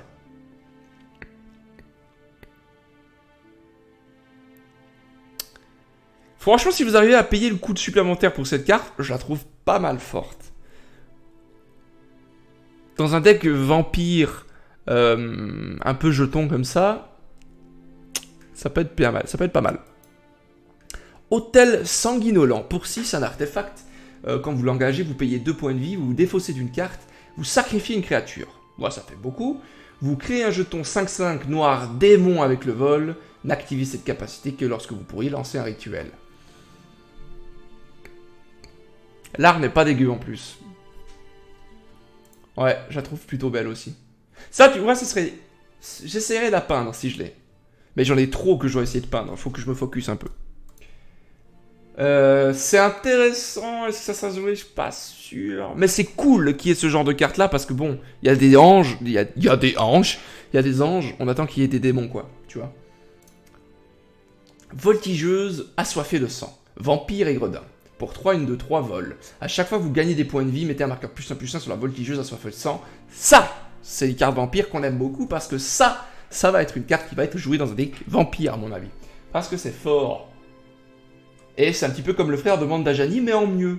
Parce que c'est une 2-3 de base, certes pour 3, mais là le vol. Donc, ça tabasse des culs. Et si vous combinez frère de Bande d'Ajani plus cette vampire-là, ça va être cool. Fragment d'os pour 1. En tant que coup supplémentaire, vous devez sacrifier une créature, vous détruisez la créature ciblée. Je suis pas fan de ce genre de truc. En gros, c'est du 2 pour 1 parce que vous payez cette carte-là. Vous sacrifiez une créature et vous détruisez une créature. Donc c'est du 2 pour 1. Je suis pas fan, à moins que ce soit dans des decks jetons, notamment. Mais sinon, bof. Nécromancienne à l'abri d'os. Pour 5, une 3-3, humain et sorcier. Quand elle arrive sur le champ de bataille, vous pouvez exiler une carte de créature ciblée depuis un cimetière. Si vous faites ainsi, créez un jeton de 2 noir zombie. Encore faut-il qu'il y ait une carte de créature à exiler. Mais soit, si vous arrivez, pour 5, vous avez une 3-3 et une 2-2. Je suis pas fan. Surtout que je me souviens que j'avais chopé une carte qui disait OTK si t'as 4 démons. Oui, je me rappelle de cette carte. Différent sur le board. Résultat, j'ai couru me faire un deck démon à cette époque et il n'y avait que 3 démons dans le jeu. Yes. Pour te dire, la carte que tu mentionnes, c'était à mon avis une carte qui a été faite pour le moderne. Carte que j'ai aussi dans mon deck Commander où j'ai fait un deck que avec des démons. Et forcément, si je contrôle, vu que j'ai que des démons et que dans les decks Commander, vous n'avez droit qu'une seule carte, en fait, de chaque type, forcément, c'était que des démons différents. Donc forcément, j'avais gagné la partie. Voilà, petite parenthèse. Pas ouf la carte précédente. Cavalier de la nuit. Ouh, les petits cavaliers, moi je les kiffe. Elle est belle cette carte. Tous les cavaliers sont très très beaux, soit dit en passant. J'espère que je les aurai tous. Pour 5, donc 2 incolores, 3 black, vous avez un cavalier 4-5 avec le lien de vie. Quand il arrive sur le champ de bataille, vous pouvez, donc vous n'êtes pas obligé, mais vous pouvez sacrifier une autre créature. Quand vous faites ainsi, détruisez une créature ciblée qu'un adversaire contrôle. Pas folichon, mais ça peut être intéressant parce que vous n'êtes pas obligé de le faire. Mais ça peut être cool. Quand Le cavalier de la nuit meurt, envoyez sur le champ de bataille une carte de créature avec un coût converti de mana inférieur ou égal à 3 de ciblé depuis votre cimetière. Je pense que cette carte est intéressante. Je sais pas encore exactement comment elle va être jouée, mais pourquoi pas dans un deck vampire, malgré le fait que ce soit pas un vampire. Mais pourquoi pas, ça peut être cool. Défiguration, cette carte j'adore, déjà l'art je la trouve très cool. Pour 1 éphémère, la créature ciblée gagne moins de 22 jusqu'à la fin du tour. Ça, j'aime beaucoup cette carte. Actuellement, je pense qu'Instant d'Envie est meilleure, puisqu'elle coûte 2, mais vous gagnez en 2 PV. Enfin, ça fait moins de 2 et vous gagnez 2 PV. Et là, ça coûte 1, il y a le moins de 2, mais vous ne gagnez pas de PV. Néanmoins, Instant d'Envie va rotate. En octobre, il n'y en aura plus. Du coup, en standard toujours évidemment. Du coup, Défiguration va probablement prendre sa place et je l'aime bien. Je l'aime bien, Défiguration, je la trouve plutôt sympathique. Présence effroyable. Très cool l'art. Franchement, ils sont trop forts chez Magic. Pour 4, vous avez un cauchemar 3-3. À chaque fois qu'un marais arrive sur le champ de bataille sous votre contrôle, choisissez l'un. Vous piochez une carte et vous perdez un PV. La présence effroyable inflige 2 blessures à n'importe quelle cible et vous gagnez 2 PV. Cette carte, je la trouve très très forte. Je ne sais pas encore exactement dans quel type de deck on va pouvoir les jouer. Néanmoins, dans un mono noir, par exemple, c'est folichon. Mais est-ce que ça va être joué ailleurs qu'en mono noir? Je ne sais pas. Je ne sais pas. Mais il y a du potentiel avec cette carte, je l'aime bien. Contrainte, c'est un reprint, on l'a déjà vu, on sait ce que c'est. Incarnation des agonies, un autre démon. Pour 3, une 0-0, vol contact mortel. Elle arrive sur le champ de bataille avec un marqueur +1/+1 sur elle pour chaque coup de mana différent parmi les cartes non terrain de votre cimetière. Par exemple, vous avez une créature qui coûte 2 avec un color et rouge. Vous avez une autre carte qui coûte 2 mais un rouge et un noir. Bref, c'est des trucs qui sont totalement différents. Du coup, ça peut aller très très vite. J'aime beaucoup ce démon. Je suis pas fan de l'art, mais j'aime beaucoup. Voilà pour toi 3 livres. Épicurien du sang, un vampire qu'on a déjà vu. C'est un reprint, donc c'est cool qu'il soit de nouveau là, puisque ça donne un peu plus de vampires, évidemment. Sur une de la flotte des grands fonds, humains et pirates, quand elle arrive sur le champ de bataille, vous détruisez une créature ciblée qu'un adversaire contrôle qui a subi des blessures ce tour-ci. Ça coûte 4 pour 3-3, je suis pas sûr que ça soit très fou, mais en draft, c'est jouable. Abomination sauvage pour 6, une 5 contact mortel, un scram qu'on a déjà vu puisque c'est une reprint. Vautour goulu pour 3, une 2 de vol. Quand on arrive sur le champ de bataille, vous mettez les 4 cartes du dessus de votre bibliothèque dans votre cimetière, vous gagnez 1 point de vie pour chaque carte de créature mise dans votre cimetière de cette manière. Dans un deck qui utilise une carte que je ne vais pas mentionner parce qu'elle est dans un deck que j'ai envie de vous présenter prochainement, ça peut être cool, sinon je suis pas sûr que ça soit très joué. Fossoyeur pour 4, une 2-2, quand elle arrive sur le champ de bataille, vous pouvez renvoyer une carte de créature civile depuis votre cimetière dans votre main. C'est une carte qui est reprint, sauf que l'art est bien meilleur que la précédente, je trouve. Horrible flagellateur, ce nom. 5 pour 3-3, ou 3-3 pour 5. Quand elle arrive sur le champ de bataille, il inflige à une cible adversaire ou planeswalker un nombre de blessures égal au nombre de créatures que vous contrôlez si vous jouez un deck jeton. C'est intéressant, sinon je suis pas sûr que ça le soit, mais ça peut être intéressant dans les decks low cost. Chevalier de la Légion d'Ébène, vampire et chevalier, alors là t'as ton vampire qui pue la classe mon cher Trollivre, pour 1. C'est un vampire chevalier. 1-2. Tu payes 3, il gagne +3/+3 et acquiert le contact mortel jusqu'à la fin du tour. Et il a comme autre capacité, au début de votre étape de fin, si un joueur a perdu au moins 4 points de vie, ce tour-ci, mettez un marqueur +1/+1 sur le chevalier de la Légion d'Ébène. Alors là, vous dites, bof. Croyez-moi, c'est pas bof. Parce que soit c'est l'adversaire qui perd 4 PV parce que vous avez aggro, auquel cas c'est intéressant, soit vous-même avez perdu 4 PV. Et ils disent pas comment vous les avez perdus. Donc vous pouvez jouer Adento Vanguard. C'est un vampire 1-1, quand il attaque, il gagne +1, +0. Et il peut devenir indestructible si vous payez 4 PV. Et c'est un vampire. Voilà. Aussi simple que ça. Je pense que cette carte, elle va avoir sa place. Juste un drop 1, 1-2 dans les decks aggro, ça va être fou. Sa capacité là, elle est folle. Celle-ci, elle est folle. Bref. Celle-ci, elle va être jouée, faut pas vous inquiéter, et je pense qu'elle est très très forte. Donc quand tu disais, Troll, je crois que c'était toi qui disais que tu avais peur pour les decks aggro, je te promets qu'ils ont aussi leur arme. Fin de la Légion pour 2, un rituel. Exile une créature ciblée avec un coup converti de mana inférieur ou égal à 2, qu'un adversaire contrôle, et toutes les autres créatures que ce joueur contrôle, ayant le même nom que cette créature. Ensuite, ce joueur révèle sa main et exile de sa main et de son cimetière toutes les cartes avec ce nom. En gros, c'est un Unmoored Ego un peu moins fort, mais pour 2, et plus facile à caster. Mais c'est intéressant. Est-ce que cette carte va être jouée? Je pense dans les sides, ça peut être joué. Mais peut-être pas énormément. Mais je pense que ça peut être joué. Je pense que ça peut être intéressant. L'Aignelay du vide, cette carte, c'est probablement la carte la plus chère du set, à mon avis. En tout cas, avant la réédition, celle-ci valait 50 balles facile. Du coup, si vous l'avez chopée, gardez-la bien précieusement. Pas sur Arena ça vaut rien, on est d'accord, mais vous m'avez compris. Donc vous pouvez la jouer gratuitement si elle est dans votre main de départ, et si une carte devait être mise dans le cimetière d'un adversaire, d'où qu'elle vienne, exilez-la à la place. Donc tous les Dread Horde...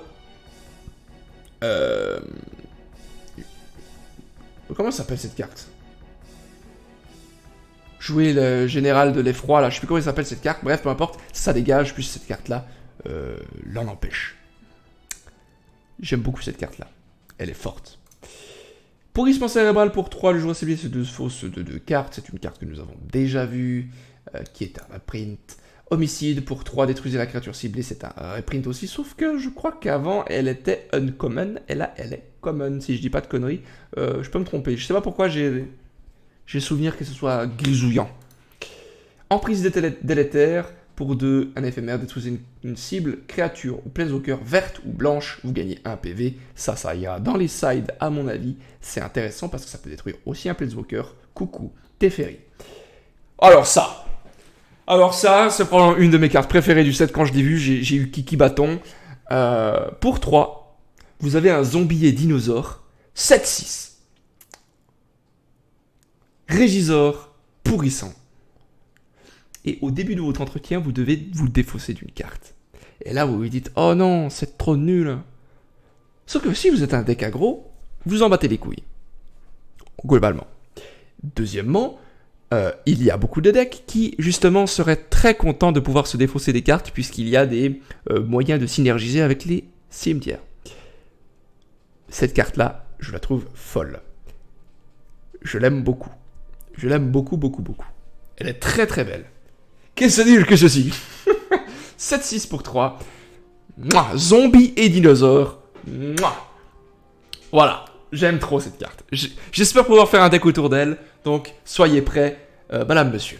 Yes. Squelette interné pour 1, une 1-2. Vous envoyez le squelette interné depuis votre cimetière dans votre main pour 3. Bof. Symétrie sournoise pour 1. Vous choisissez 2 joueurs ciblés. Chacun d'entre eux cherche une carte dans sa bibliothèque, puis mélange sa bibliothèque et met cette carte au-dessus d'elle. Je pense que ça va être très fort en moderne, ou très fort dans des formats commandeurs, etc. En standard, je suis pas sûr que ce soit énormément joué. Pas sûr que ce soit très très fort. Mais il y a moyen de la jouer. Mais je suis pas sûr que ça soit oufissime. Voilà. Ce malus qui se transforme en avantage dans n'importe quel deck zombie en plus. Oui, on est d'accord. Sorcier du crochet, humain et sorcier, pour 2, une 1, 3. Vous payez 6 et l'engagé. Il inflige 2 blessures à une cible adversaire ou planeswalker. Je pense que ça va être une carte qui va être draftable, mais pas du tout jouable en standard. Et là, oh là là, j'ai failli tomber en arrière tellement c'est fou. Sorin, je suis pas fan de l'art. Je vais pas vous mentir que pour Sorin, il y a mieux. Parce qu'il est moche. C'est mon avis personnel. Planeswalker qui coûte 3 et qui a 4 de... loyauté. Plus 1. Une créature ciblée que vous contrôlez acquiert le contact mortel et le lien de vie jusqu'à la fin du tour. Si c'est un vampire, mettez un marqueur +1/+1 sur lui. Bang, bang, bang, bang, bang, bang. Et c'est pas jusqu'à la fin du tour ce marqueur +1/+1. Non, non, non, non. Non, non, non, non. Bref, intéressant. L'autre +1. Vous pouvez sacrifier un vampire. Si vous en avez un. Vous pouvez sacrifier un vampire. Quand vous faites ainsi, Sorin, Seigneur de sang impérieux, inflige 3 blessures à n'importe quelle cible et vous gagnez 3 points de vie. Est-ce que tu le sens venir, ce deck vampire là? Et le -3, vous pouvez mettre sur le champ de bataille une carte de créature vampire de votre main.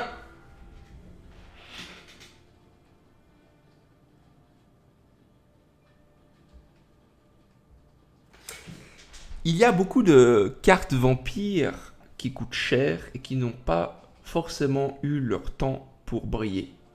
Parce qu'elles coûtaient cher. J'entends Elenda par exemple. Elle n'est pas folichonne, elle coûte 5, c'est une 1-1, c'est pas fou.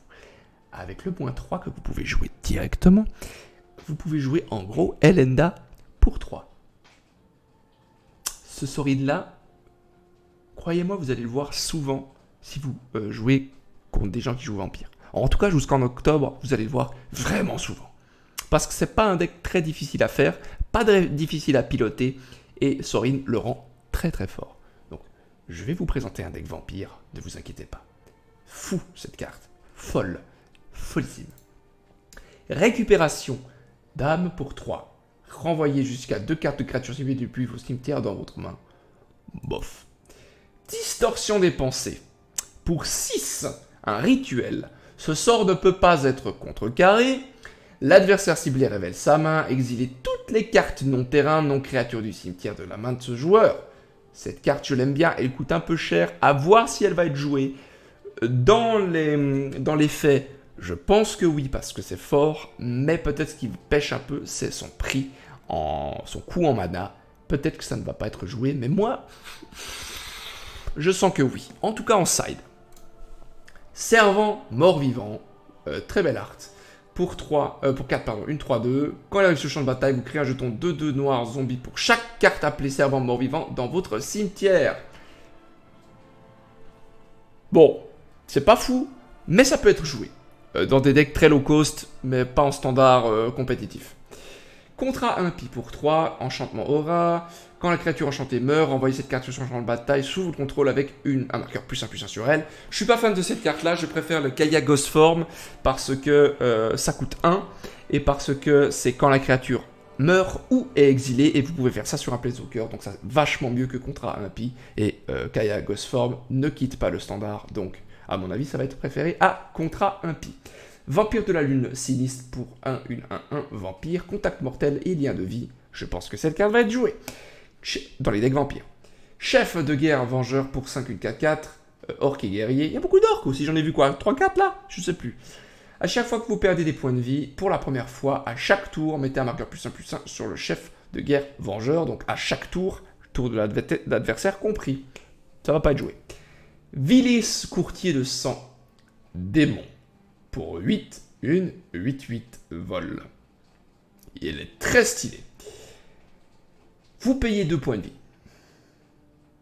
En payant 1 black et 2 points de vie. La créature ciblée gagne -1/-1 jusqu'à la fin du tour. À chaque fois que vous perdez des points de vie, piochez autant de cartes. Donc en fait, là, ce qui est écrit, ce qu'il faut comprendre, c'est vous payez 1, vous payez 2 points de vie, vous piochez 2 cartes.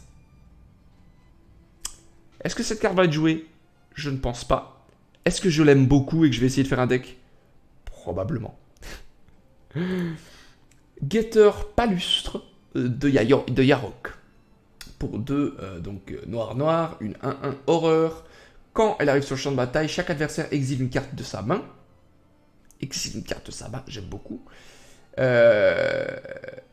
Vous payez 3 et il gagne +1/+1 jusqu'à la fin du tour. J'aime bien cette carte. Est-ce que ça va être joué? Je sais pas, mais j'aime bien cette carte. Acte de trahison, c'est un imprint, on s'en fout. On est dans les couleurs rouge. Cavalier des flammes. Ouh là là. Ouh là là. Pour 5. Il a une capacité de mana. Vous payez 2. Les créatures que vous contrôlez. Donc toutes les créatures que vous contrôlez gagnent +1/+0 avec la célérité jusqu'à la fin du tour. C'est très intéressant. Quand le cavalier des flammes arrive sur le champ de bataille, défaussez-vous de n'importe quel nombre de cartes, puis piochez autant de cartes. Donc vous avez 3 montagnes dans votre main qui ne servent à rien. Vous défaussez de ces montagnes-là, vous piochez 3 cartes, vous êtes content. Quand le cavalier des flammes meurt, il inflige X blessures à chaque adversaire et à chaque Planeswalker qu'il contrôle, X étant le nombre de cartes de terrain dans votre cimetière. Je n'aime pas cette carte. D'avance, je ne l'aime pas. Je pense que ça va être peut-être joué en side dans les monos rouges. Peut-être. Ça coûte un peu cher pour du mono rouge, mais peut-être. Peut-être en side, et ça va être horriblement chiant. Si en effet c'est joué. Ou alors ça va être des monos rouges un peu plus tempo. Qui c'est tout à fait possible à jouer. Mon ombre était sur le mur et j'ai cru que c'était mon chien qui me regardait bizarre. Bref. Chandra, acolyte de la flamme. Et là, on commence. Là, ça commence à péter. Là, ça fait chier. Là, je vous dis. Là, je vous dis, ça commence à péter. Attendez, je mets de la musique parce que là, j'ai pas envie de me suicider, en fait.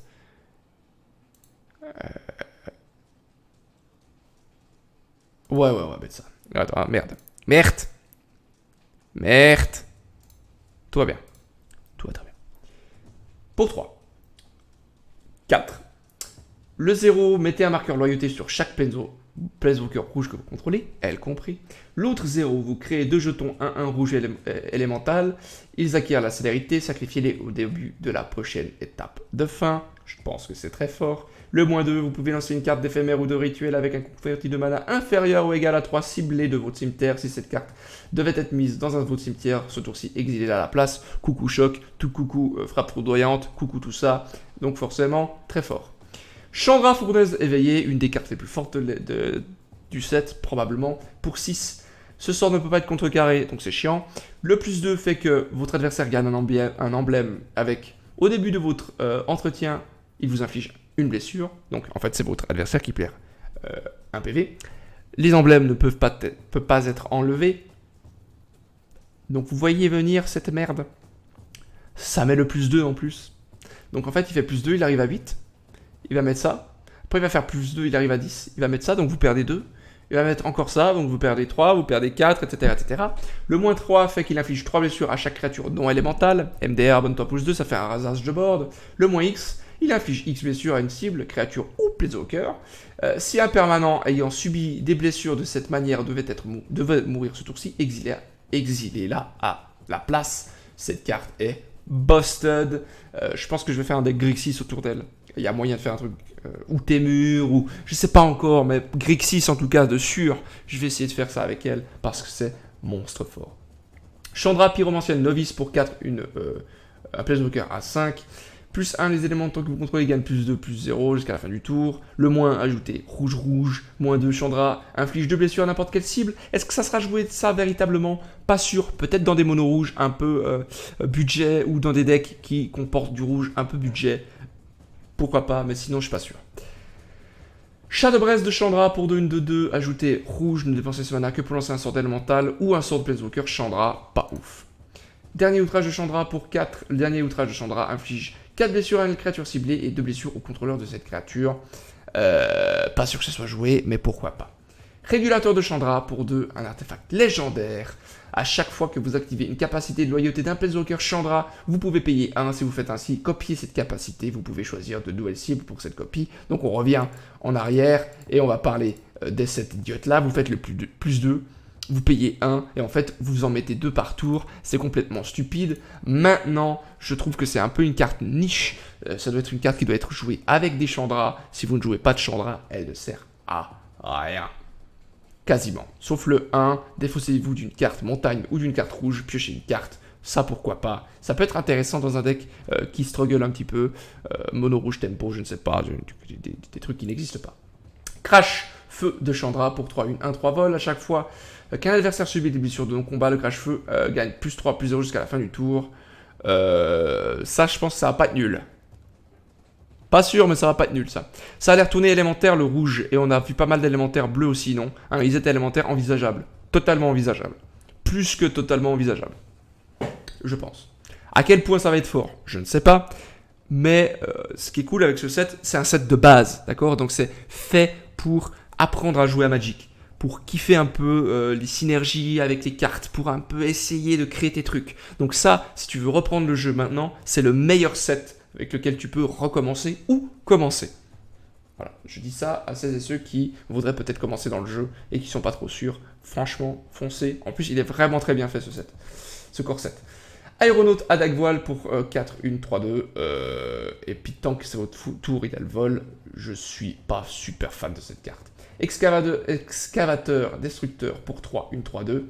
Vous payez 3, vous l'engagez, sacrifiez un artefact ou un terrain, piochez une carte. Je n'aime pas cette carte. Dragon Mage pour... c'est marrant, cette carte, je l'ai, mais elle était rare à l'époque. Pour 7, une 5-5, créature dragon et sorcier, vol. À chaque fois que le dragon inflige des blessures de combat à un joueur, chaque joueur se défausse de sa main et pioche cette carte. Voilà. Dracuset, gueule de flamme. Pour 7, un dragon légendaire avec le vol, une 7-7. À chaque fois que Dracuset gueule de flamme attaque, il inflige 4 blessures à n'importe quelle cible et 3 blessures chacune jusqu'à 2 autres cibles. J'aime beaucoup cette carte-là. Et ça sort bientôt, ça sort demain. Sur Arena, ça sort demain. Demain soir, probablement. J'aime beaucoup cette carte. Est-ce que ça va être joué? Je ne sais pas, mais je vais faire un deck dragon. Il y a trop de decks que j'ai envie de faire. Des anges, des démons, des dragons. Tous les 3 en même temps. On va voir une carte qui combine les 3. Vous n'êtes pas prêts, madame, monsieur. Transporteur de braise pour 2 rouges. 1. Incolore, sacrifié cet abruti et il inflige de blessure à n'importe quelle cible. Ok. Tu les tambours, ils sont fous. Pour 5, un élémental de feu. 5-4, on s'en fout. Balayage de flamme. Pour 3. Le balayage de flamme inflige 2 blessures à chaque créature excepté les créatures avec le vol que vous contrôlez. Cette carte elle va être super intéressante puisque si vous jouez un deck avec des dragons, par exemple, ou des anges, par exemple, elles ont le vol. Du coup, vous infligez en fait des blessures à uniquement les créatures adverses. Et ça, c'est muy caliente. Surtout que c'est un éphémère, donc vous pouvez jouer ça durant le tour de votre adversaire. C'est très cool. Okidoki, la saison 2 d'Apex d'abord, mais entre 2 tours dans le canyon des rois, je me laisserai peut-être tenter, peut-être. Ok. Je viendrai peut-être sur Apex moi aussi. Voilà. J'adore l'art de cette carte, soit dit en passant. Cramé pour 2, un éphémère, ce sort ne peut pas être contrecarré. C'est cool. Inflige 5 blessures à une cible, créature ou planeswalker, blanche ou bleue. Ça, c'est typiquement une carte aussi qui va dans les sides, peut-être pas en main, puisque voilà, ça cible des couleurs particulières. Boucanier aux cornes rutilantes pour 3 et 2 cartes, célérité. À chaque fois que vous défaussez d'une carte, il inflige une blessure à chaque adversaire. Vous pouvez payer 2, vous défaussez d'une carte, piochez une carte, n'activez cette capacité que si le boucanier aux cornes attaque. Je suis pas sûr que cette carte soit très ouf, mais ok. Gobelin attrapeur d'oiseaux, cette art est incroyable.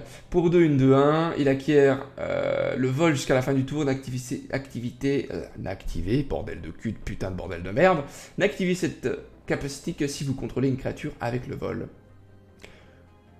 J'ouvert grand la bouche pour qu'attrape les insectes. Oh mais c'est du génie chez Magic. J'ouvert grand la bouche pour qu'attrape les insectes. Incroyable. Nul à chier. Meneur gobelin. Pour 4, une 2-2, célérité. Quand il arrive sur le champ de bataille, vous révélez les 4 cartes du dessus de vos bibliothèques. Mettez toutes les cartes de gobelin révélées de cette manière dans votre main et le reste en dessous de votre bibliothèque dans l'autre de votre choix. Madame, monsieur, vous qui aimez les gobelins peut-être, cette carte risque de vous intéresser fortement puisqu'elle est un tutor à gobelin et c'est fort. Ou un mini tutor. Contrebandier gobelin pour 3, une de 2 célérité. Une autre créature ciblée de force inférieure ou égale à 2 ne peut pas être bloquée ce tour-ci. Ok, bof. Exacerbation pour 1, la créature ciblée gagne plus 3, plus 2 jusqu'à la fin du tour. Ça peut être intéressant dans des decks budget. Pourquoi l'accent indien? Je sais pas, il sonnait comme ça. Piard de Keld, c'est un reprint, donc on s'en fout, j'ai même pas envie de la... Regardez. Bagarreuse sanglave pour 3, un élémental de 4. À chaque fois que la bagarreuse attaque, elle gagne plus 1, plus 0 jusqu'à la fin du tour pour chaque élémental que vous contrôlez, elle compris. Du coup, c'est une 3-4 à chaque fois qu'elle attaque minimum. Ligne lait de combustion, elle est gratuite si vous l'avez en main de départ. À chaque fois que vous ou au moins un permanent que vous contrôlez devient la cible d'un sort ou d'une capacité qu'un adversaire contrôle, il inflige 2 blessures à ses joueurs. Les monos rouges n'avaient pas besoin de cette carte. Ça me fait chier, parce que du coup, si vous jouez contrôle, vous l'avez dans le cul. Ouais, cette carte, je la déteste. Je la déteste, je sais d'avance qu'elle va me faire chier. Au secours, à l'aide. Vraiment, au secours, s'il vous plaît. Ça va être vraiment horrible. Ça va être... À mon avis, ça va être fort. Je me trompe peut-être, mais à mon avis, ça va être très très fort et très très chiant. Rage démente, c'est un reprint, on s'en fout. Ah là, ça c'est pour toi, troll. Un autre dinosaure. Cette carte, elle est folle. Pour 2, une 2-3. Les sorts de créatures que vous lancez coûtent 1 de moins à lancer. Ça commence à faire beaucoup. À chaque fois qu'une autre créature arrive sur le champ de bataille sous votre contrôle, le raptor lui inflige 2 blessures. Si c'est un dinosaure, il gagne plus 2, plus 0 jusqu'à la fin du tour. Et là, vous vous dites, ouais, mais ma créature, elle subit 2 blessures, c'est pas cool. Qu'est-ce qu'ils ont, les dinosaures du set Ixalan, déjà? Ah oui, rage, ou enrage. À chaque fois qu'ils subissent des dégâts, il y a un truc qui se passe. Genre, quand petit trou du cul subit des dégâts, piochez une carte. Quand petit trou du cul subit des dégâts, infligez 5 blessures à une cible. Quand petit trou du cul subit des dégâts, mettez un terrain en jeu. Cette carte va être folle. C'est-à-dire, en plus, il est ultra stylé. Elle va être folle, cette carte. Moi, je te le dis, elle va être folle. En plus, ces créatures coûtent 1 de moins de jouer, donc bon. Goldé, cette carte. Masque d'immolation, un artefact équipement. Quand elle arrive sur le champ de bataille, créez un jeton de créature 1-1 rouge élémental, puis attachez le masque d'immolation. La créature équipée à sacrifier cette créature, elle inflige une blessure à n'importe quelle cible. Ça peut être intéressant en moderne, je sais pas si ça va être intéressant en standard. Dog de la meute, un chien. De 2. Ouais, mais le raptor, dent d'aiguille, trou du cul à 5 dégâts, à 2 PV, donc si ça marche qu'une fois, mais j'avoue, le raptor est cool. Ah oui, mais après, tu mets les bons dinosaures dans ton deck. Et puis bon, si tu dois sacrifier une 2-2 pour infliger 5, peut-être que ça peut sauver la vie. 2-2-2-2. Chaque créature que vous contrôlez appelée Dog gagne plus 1, plus 0 jusqu'à la fin. On s'en fout, c'est de la merde. Dragon insatiable. Pour 5, une 3-3. Vol, dragon. Quand il arrive sur le champ de bataille, crée 2 jetons trésor. Alors ça m'a hypé parce que j'ai vu Trésor et j'aime beaucoup et ça fait référence en plus à Tolkien, donc on est content. Mais...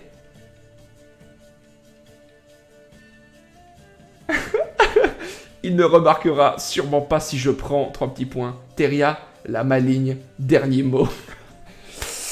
Ah, ils sont génies. Ah, c'est des génies. Ils sont génies. Je ne sais pas ce que ça veut dire. J'aime beaucoup cette carte. Je vais essayer de faire un deck dragon promis. Raid aérien téméraire. Choisissez l'un. Le raid aérien téméraire inflige 3 blessures à une créature avec le vol ciblé. Détruisez l'artefact ciblé. Bon. Bof. Réduire en cendre. Pour 5 rituels, réduire en cendre inflige 5 blessures à une créature ciblée. Si cette créature devait être mise... Ouais, c'est un lava coil en beaucoup moins bien. Rayonnement répétitif. Pour 4, un éphémère. Quand vous lancez pour la prochaine fois ce tour-ci un sort d'éphémère. Un sort de rituel... Un sort d'éphémère, un sort de rituel, ou que vous avez activé pour la prochaine fois, ce tour-ci, une capacité de loyauté, copiez ce sort ou cette capacité 2 fois. Vous pouvez choisir de nouvelles cibles pour ce sort. Pourquoi est-ce que le rouge a toujours des trucs débilement forts comme ça? Bonjour, alors je vais jouer ça pour 6. Vous avez 6 mana. Je vais jouer ça, et maintenant je vais jouer frappe foudroyante. Pour 6, vous avez mis 9 dans ta tête. Cette carte va être jouée, cette carte va être chiante, cette carte je la déteste déjà. Voilà. Ça va être cool dans les decks combo, explosion, expansion, explosion, tout ça. Mais dans un deck mono rouge, ça va être chiant. Prédateur Taiekai. Pour 6, une 6-5 menace dinosaure. Elle est assez cool, mais bof. Brûlante Gambadant. Brûleur Gambadant. Pour 4, une 1-1. Quand elle arrive sur le champ de bataille, vous créez 2 jetons 1-1 rouge élémental. Et les élémentants que vous contrôlez acquièrent la célérité jusqu'à la fin du tour. Je ne suis pas du tout fan de cette carte-là. Cracheur de brûlure. Pour 1, un élémental et lézard. 1-1. À chaque fois qu'il attaque, il inflige une blessure à un joueur ou planeswalker. Ou au planeswalker qui l'attaque. Ok. Le choc. Il est reprint. Faille tectonique. Pour 4, détruisez le terrain ciblé. Les créatures sans le vol ne peuvent pas bloquer ce tour-ci. Bah, la frappe de foudre, le choc, tout ça, ils ont des reprints à la fin de l'année où ils partent. Bah, le choc, en tout cas, il a un reprint. Pour M20. Il y a encore des extensions qui sortent après. Éveilleur sans foudre. Pour 2, une créature 1-2 élémentale et chaman. Célérité. À chaque fois qu'il attaque, vous choisissez une carte de créature élémentale ciblée depuis vos cimetières avec une endurance inférieure ou égale à celle de l'éveilleur sans foudre. Renvoyez cette carte sur le champ de bataille, engagée et attaquante. Sacrifiez-la au début de la prochaine étape de fin. Ça, dans un deck élémental, ça peut être fort. Ça peut être intéressant s'il y a aussi des élémentales qui coûtent 1 ou 2 et qui, quand ils meurent, en fait, ont un effet. Du coup, vous devez la sacrifier, donc il y a l'effet qui pop et vous pouvez la reprendre le tour d'après, etc., etc. Je ne sais pas, je ne me rappelle plus exactement, vous pouvez répondre à cette question dans les commentaires Twitch ou dans les commentaires YouTube. Fureur déchaînée pour 3, la créature ciblée gagne +1/+1 et acquiert la double initiative jusqu'à la fin du tour. Ah, d'accord. Ah, d'accord. Donc en fait, tu mets ça sur un Lava Runner, il gagne... Allez, c'est une 3-3, et du coup elle te met 6. Vu que c'est un éphémère, vous pouvez jouer ça après qu'il ait décidé de ne pas vous bloquer. Bon, voilà. Berserker, il y a trop de trucs pour les monos rouges, ça me tilt. Berserker libéré, pour 2, 1 protection contre le blanc, il gagne +2/+2 autant qu'il attaque. Bof. Troll, non, sur les monos verts, sur les cartes vertes. Troll, peau d'écorce, pour 2 verts, une 2/2. Il arrive sur le champ de bataille avec un marqueur +1/+1 sur lui. Donc c'est une 3/3 pour 2. Vous payez 1, vous retirez un marqueur +1/+1 et il a la défense talisman. Oh, j'aime cette carte. Oh là là, j'aime cette carte. J'aime beaucoup cette carte-là. Ça peut être très intéressant. C'est une 3/3 et vous enlevez un collègue. Vous enlevez un marqueur +1/+1 pour qu'il ait la défense talismanique. J'aime beaucoup cette carte-là. Ça fait penser à une hydre qui était sur Kaladesh, qui était très sympa, qui avait des marqueurs énergie. Vous lui enlevez le marqueur énergie et gagnez la protection talismanique. En moins bien, le troll peau d'écorce, mais sympa quand même. Traqueuse de clairbois pour 4, 1, 2, 4. Vous payez 7, vous gardez les 4 cartes du dessus de vos bibliothèques. Vous pouvez révéler une carte de créature parmi elles et la mettre au-dessus de votre main. Mettez le reste en dessous de la bibliothèque, c'est de la merde. Cavalier d'épines. Un autre cavalier qui est bien stylé. Portée. Quand il arrive sur le champ de bataille, vous révélez les 5 cartes du dessus de votre bibliothèque. Mettez une carte de terrain parmi elles sur le champ de bataille et le reste dans votre cimetière. Cette carte, je l'aime bien. Quand le cavalier d'épines meurt, vous pouvez l'exiler. Si vous faites ainsi, mettez une autre carte ciblée depuis votre cimetière au-dessus de votre bibliothèque. Je trouve cette carte pas mal du tout. Ça permet d'aller assez vite et tout, j'aime bien. Je l'aime bien. Coursier Centaure pour 3, une 3/3, on a déjà vu. Recover Elf pour 1, une 1/2. Elle gagne +2/+2 tant qu'il y a au moins 3 cartes de terrain dans votre cimetière. Ils sont partis dans un trip de cavalier, la police pour ce corps, c'est pas le 4e ou le 5e. Il y a un cavalier pour chaque couleur. Donc il y en aura 5. Il y a +2/+2 au moins 3 cartes de terrain dans votre cimetière. Vous payez 2 et sacrifiez un terrain. Cherchez dans la bibliothèque une carte de terrain. Mettez-la sur le champ de bataille. Cette carte, elle est forte. Cette carte, elle va être forte. Je pense. Je pense qu'elle va être forte. Ça va être joué dans les monos verts, à mon avis, 100% sûr. Dans des gros lagros, pourquoi pas. Avec le cavalier, ça donne quoi?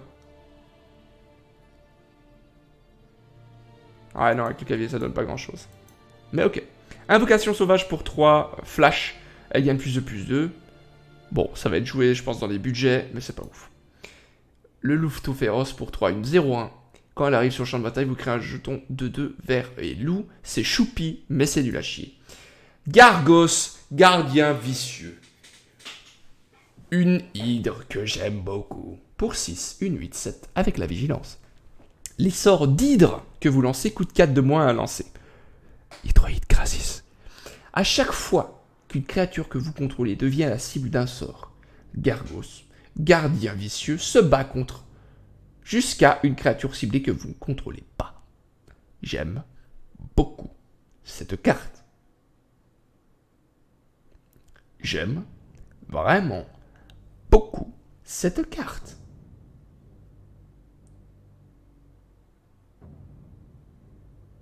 J'aime beaucoup cette carte. Elle est trop stylée en plus. Il y a trop de cartes avec lesquelles j'ai envie de faire des decks. Don de Paradis, c'est un reprint, donc on s'en fout. Sentinelle, c'est un reprint, dont on s'en fout. Cycle de croissance, qui coûte 2, éphémère. Les créatures ciblées qui gagnent +3/+3 jusqu'à la fin du tour, elles gagnent un +2/+2 supplémentaire jusqu'à la fin du tour pour chaque carte appelée cycle de croissance dans vos cimetières. Ça peut être un killer en fait. Intéressant dans des decks mono verts ou aggro, groul, etc. Un deck dinosaure, pourquoi pas. Ça peut être intéressant. Après, dans d'autres decks, je suis pas sûr que ça soit joué, mais dans ceux-ci, dans des decks aggro, probablement.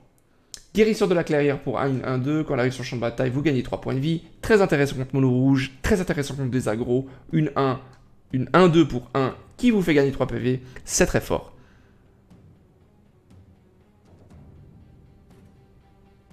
Oula, il y a un troll qui s'est fait marabouter. 28 messages ont été supprimés. Ah, je sais pas ce que t'as fait, troll, mais... Wait, qu'est-ce que j'ai dit de grossier, là? Je sais pas, qu'est-ce que t'as utilisé comme mot? Géant rugissant pour 7, une 5-5 portée. Quand elle arrive sur le champ de bataille, créer 2 jetons, créature de loup. En draft, ça va être intéressant. Ailleurs, je suis pas sûr. Druide sans feuille pour 2, une 0-3. Ajoutez un mana vert. Si vous contrôlez au moins 4 créatures, ajoutez 2 mana verts à la place. Je pense que ça va être intéressant dans les decks ramp. Surtout que je crois que l'elfe de Yanover, il disparaît. Si je dis pas de conneries. Donc pourquoi pas. Leyline d'abondance pour 4, comme d'habitude. Si vous l'avez dans votre main de barre, il est gratuit. Ça supprime tous mes messages d'un coup que j'ai demandé s'il n'y avait pas une hydre chelou chez Simic. Oui, justement, Hydroid Krasis. Une autre hydre encore, dont le nom m'échappe, qui est apparu War of the Spark. Ouais, il y a pas mal d'hydres. Enfin, pas 1000, il y en a 2 ou 3. Par contre, je pense qu'en moderne, ça va être fort. Après, en standard, ça va pas être fou. Bref, à chaque fois que vous engagez une créature pour du mana, ajoutez un mana supplémentaire. Et pour 7, mettez un marqueur +1/+1 sur chaque créature que vous contrôlez. C'est pas la Linley la plus forte, mais elle est intéressante. Shaman Otero, pour 3, une 3-2. Quand elle est sur le champ de bataille, le joueur ciblé mélange n'importe quel nombre de cartes ciblées depuis son cimetière dans sa bibliothèque. Ok. Araignée Mammouth pour 5, une 3-5 portée, on s'en fout. Puissance des masses pour 1. La créature ciblée gagne +1/+1 jusqu'à la fin du tour pour chaque créature que vous contrôlez. Si vous avez un deck jeton, ça picote. Mais sinon, c'est nul. Fin naturelle pour 3, détruisez l'artefact ciblé ou l'enchantement ciblé, vous gagnez 3 points de vie. C'est un naturalize en plus cher, donc on s'en fout. Araignée lanceuse de raies. Pour 3, une 2-3 portée. Chaque fois qu'elle bloque une créature avec le vol, elle gagne +2/+0 jusqu'à la fin du tour. Ça peut être intéressant. Mais c'est pas ouf. Embuscure de la meute nocturne, c'est un loup. Pour 4, une 4-4 flash. Les autres loups et loups-garous que vous contrôlez gagnent +1/+1 au début de votre étape de fin. Si vous n'avez pas lancé de sort de loup ce tour-ci, créez un jeton de créature de 2 vertes loup. Non, si vous n'avez pas lancé de sort ce tour-ci. En gros, si vous faites Mana Flood, elle est intéressante. Il force. Troll, arrête de parler, je pense que t'as meilleur temps. Mais non, il parle, ça va très bien. Je pense qu'il force un petit peu l'archétype loup. L'extension précédente, il y avait des trucs qui faisaient, voilà, si vous jouez un loup, nanana, avec Arline, tout ça. À mon avis, on va essayer de faire un truc. Si on arrive. Triompher pour 5, rituel, les créatures que vous contrôlez gagnent +2/+2 et acquièrent le piétinement jusqu'à la fin du tour. Ça peut être intéressant en finisher dans un deck aggro, sinon, mais on verra. Élémental de luxuriance pour 3, une 3-2. Quand elle arrive sur le champ de bataille, mettez un marqueur +1/+1 sur un autre élémental ciblé que vous contrôlez.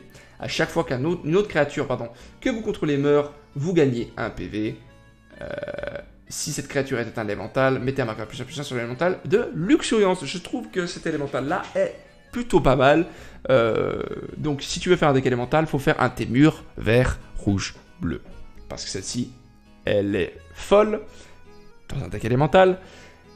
Et il y a d'autres élémentaux que vous allez voir qui sont pas mal en bicolore. Tomber à pic, on l'a déjà vu, on s'en fout. Pulsation de Murasa pour 3, éphémère, envoyez une carte de créature ou de terrain ciblé depuis votre cimetière dans votre main, dans la main de son propriétaire, vous gagnez 6 points de vie. À la limite, le début, on s'en fout, mais pour 3, vous gagnez 6 PV, coucou les monos rouges, ils sont un peu moins contents. Morsure enragée, on l'a déjà vu, donc on s'en fout. Putain, il est 21h39 et on a fait que la moitié du set, c'est un peu chiant. Saison de croissance pour 2, à chaque fois qu'une créature arrive sur le champ de bataille, regard 1, à chaque fois que vous lancez un sort qui cible une créature que vous contrôlez, piochez une carte. Je pense pas que cette carte soit jouée, elle est assez cool, mais elle va pas être jouée. Scorpion des Lèches pour 1, une 1-1, contact mortel, ça va être très intéressant puisque une 1-1, contact mortel, signifie que contre des créatures, vous avez du, entre guillemets, contrôle. Recrutement partagé pour 5, un éphémère. Cherchez dans votre bibliothèque jusqu'à 2 cartes de créatures avec des noms différents. Révélez-les, mettez-les dans votre main, mélangez ensuite votre bibliothèque. Un tutor intéressant, très cool, dans un deck mono vert évidemment. Ceratops changeant, j'adore cette carte, vous verrez pourquoi. Pour 4, un dinosaure. Ce sort ne peut pas être contrecarré, donc fuck you les contrecarres. Protection contre le bleu, donc double fuck you les contrecarres. Ça c'est une carte pour troll, 100%.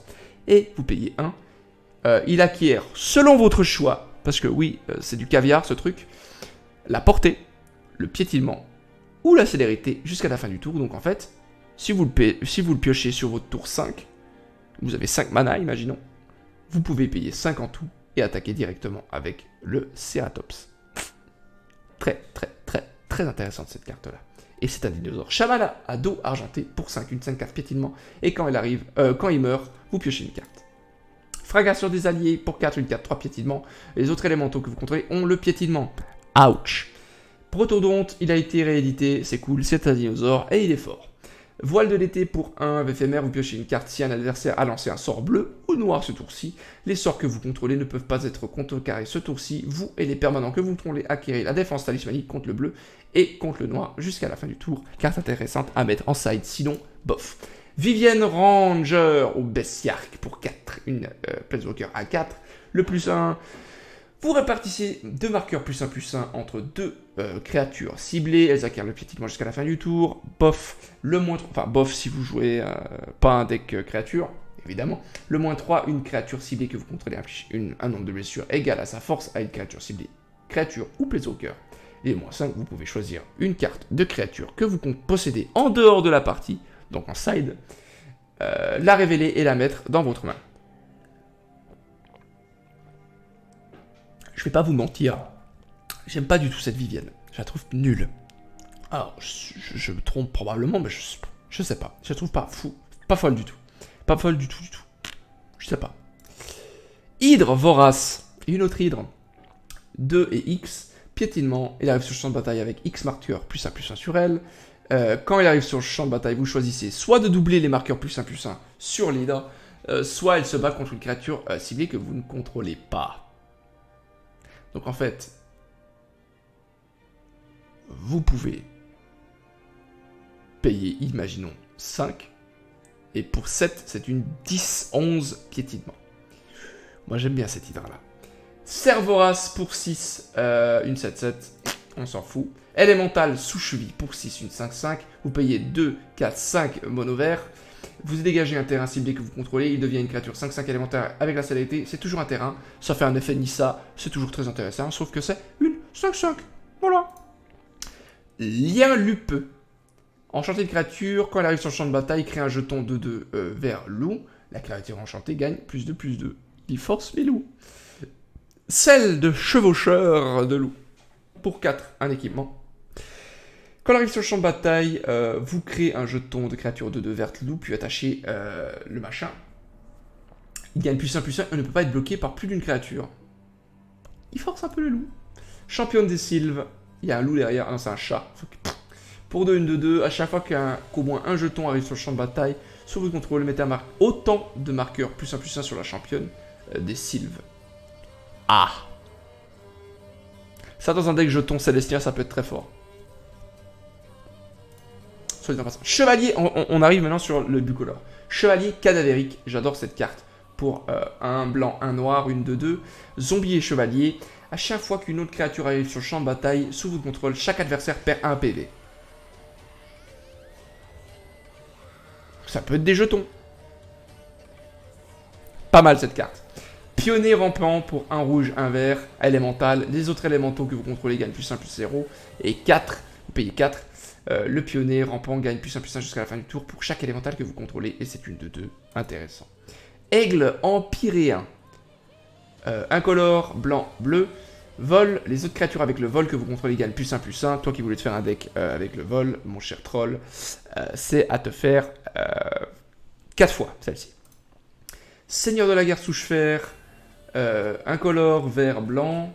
Sylvain et soldat, c'est une X5. La force du seigneur de guerre souche-fer est égale au nombre de créatures que vous contrôlez. Créez un jeton 1-1 blanc soldat pour 5. J'aime bien cette carte. Je pense pas qu'elle soit très forte, mais j'aime bien. Ça. ça, madame, monsieur. Ça. Pour 3. Une 3-3, vol vigilance. En somme, c'est pas dégueu. Mais, quand elle arrive en jeu, regardez les 6 cartes du dessus de votre bibliothèque. Vous pouvez révéler une carte d'ange, une carte de démon, et, /ou, une carte de dragon, parmi elles, et les mettre dans votre main. Mettez le reste en dessous de votre bibliothèque dans un ordre aléatoire. Quand je disais qu'on pouvait faire un deck ange, démon et dragon,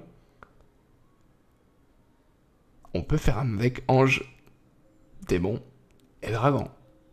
J'ai très envie de faire un deck comme celui-ci, évidemment. Mais on verra avec toutes les cartes que je reçois. Je vais probablement faire, de toute façon, une ouverture de booster. Donc voilà. Kétis, la main cachée. Des couleurs Abzan. C'était quoi ce bruit? Oulala, c'était quoi ce bruit? J'ai reçu un poète-poète. Ah, c'est mon cousin qui m'écrit. Qu'est-ce qu'il me dit, mon cousin? J'arrive vers 22h15. Alors, Kétis, les sorts légendaires que vous lancez coûtent 1 de moins à lancer, ok. Exilez 2 cartes légendaires de votre cimetière jusqu'à la fin du tour. Chaque carte légendaire de votre cimetière acquiert, vous pouvez lancer cette carte depuis votre cimetière. Je trouve pas cette carte folle. Je pense qu'elle va être forte en moderne ou en commandeur, mais sinon, bof. Kikar, Furie des Vents, j'aime beaucoup cette carte, j'aime beaucoup l'art. Donc les couleurs Jet Sky, Vol, à chaque fois que vous lancez un sort non créature, mettez un jeton de créature 1-1 blanche esprit avec le vol, sacrifiez un esprit, ajoutez un mana rouge pour 4, une 3-3. J'aime beaucoup cette carte, je vais essayer de faire un deck autour d'elle. J'essaie d'aller un peu plus vite. Voilà. Est-ce qu'elle va être jouée beaucoup? Je ne sais pas. Est-ce que je vais la jouer beaucoup? Probablement. Sans boré d'éclair. Couleur IZ pour 2, vol célérité de 2, intéressant dans un deck aggro IZ évidemment, surtout que c'est un élémental aussi, et un sorcier en plus de ça. J'adore cette carte, j'adore tout dans cette carte. Je vais vous expliquer. Reboisement de moiselière, pour 5, un enchantement. À chaque fois qu'une créature que vous contrôlez meurt, vous gagnez 1 point de vie et vous piochez une carte.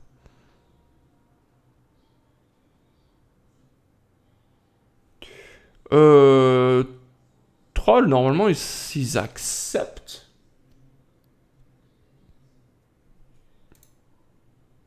Je crois qu'ils doivent accepter normalement ça. Les paiements. J'adore cette carte. Vraiment, j'adore cette carte. Je vais essayer de la jouer dans des decks Fungus, Saprobion, ce que vous voulez. Bref, il y a beaucoup de decks qui vont apparaître.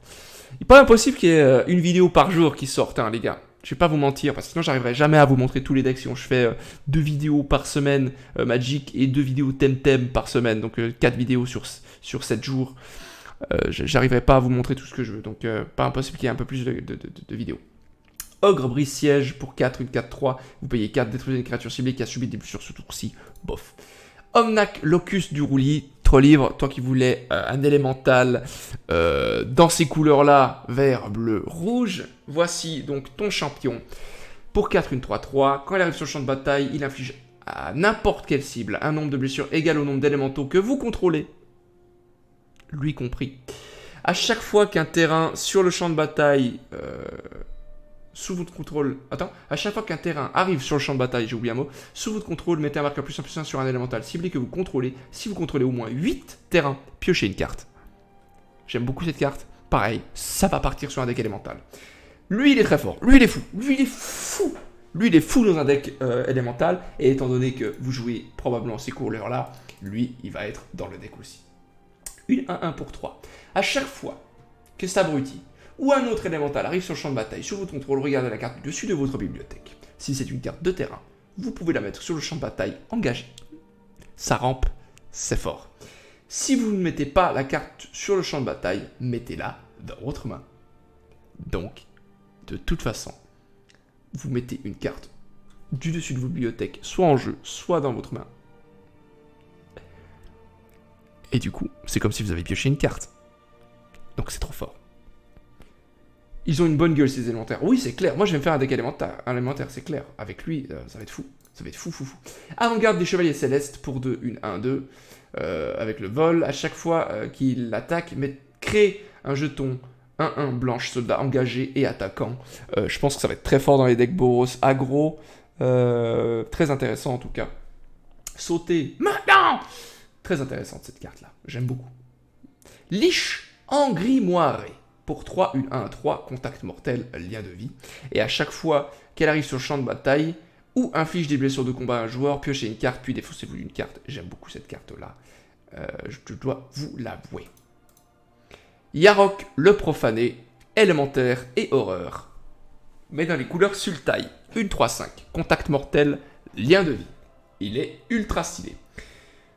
Si l'arrivée sur le champ de bataille d'un permanent provoque le déclenchement d'une capacité déclenchée, d'un permanent... Attends, je vais recommencer. Si l'arrivée d'un...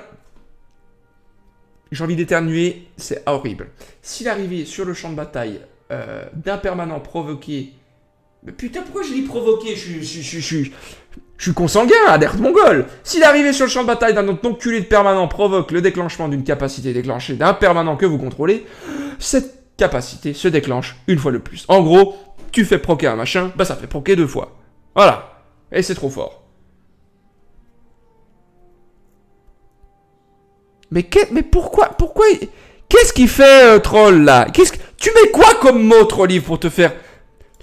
Tu mets quoi comme mot pour te faire se faire bannir comme ça? Tu mets quoi comme mot?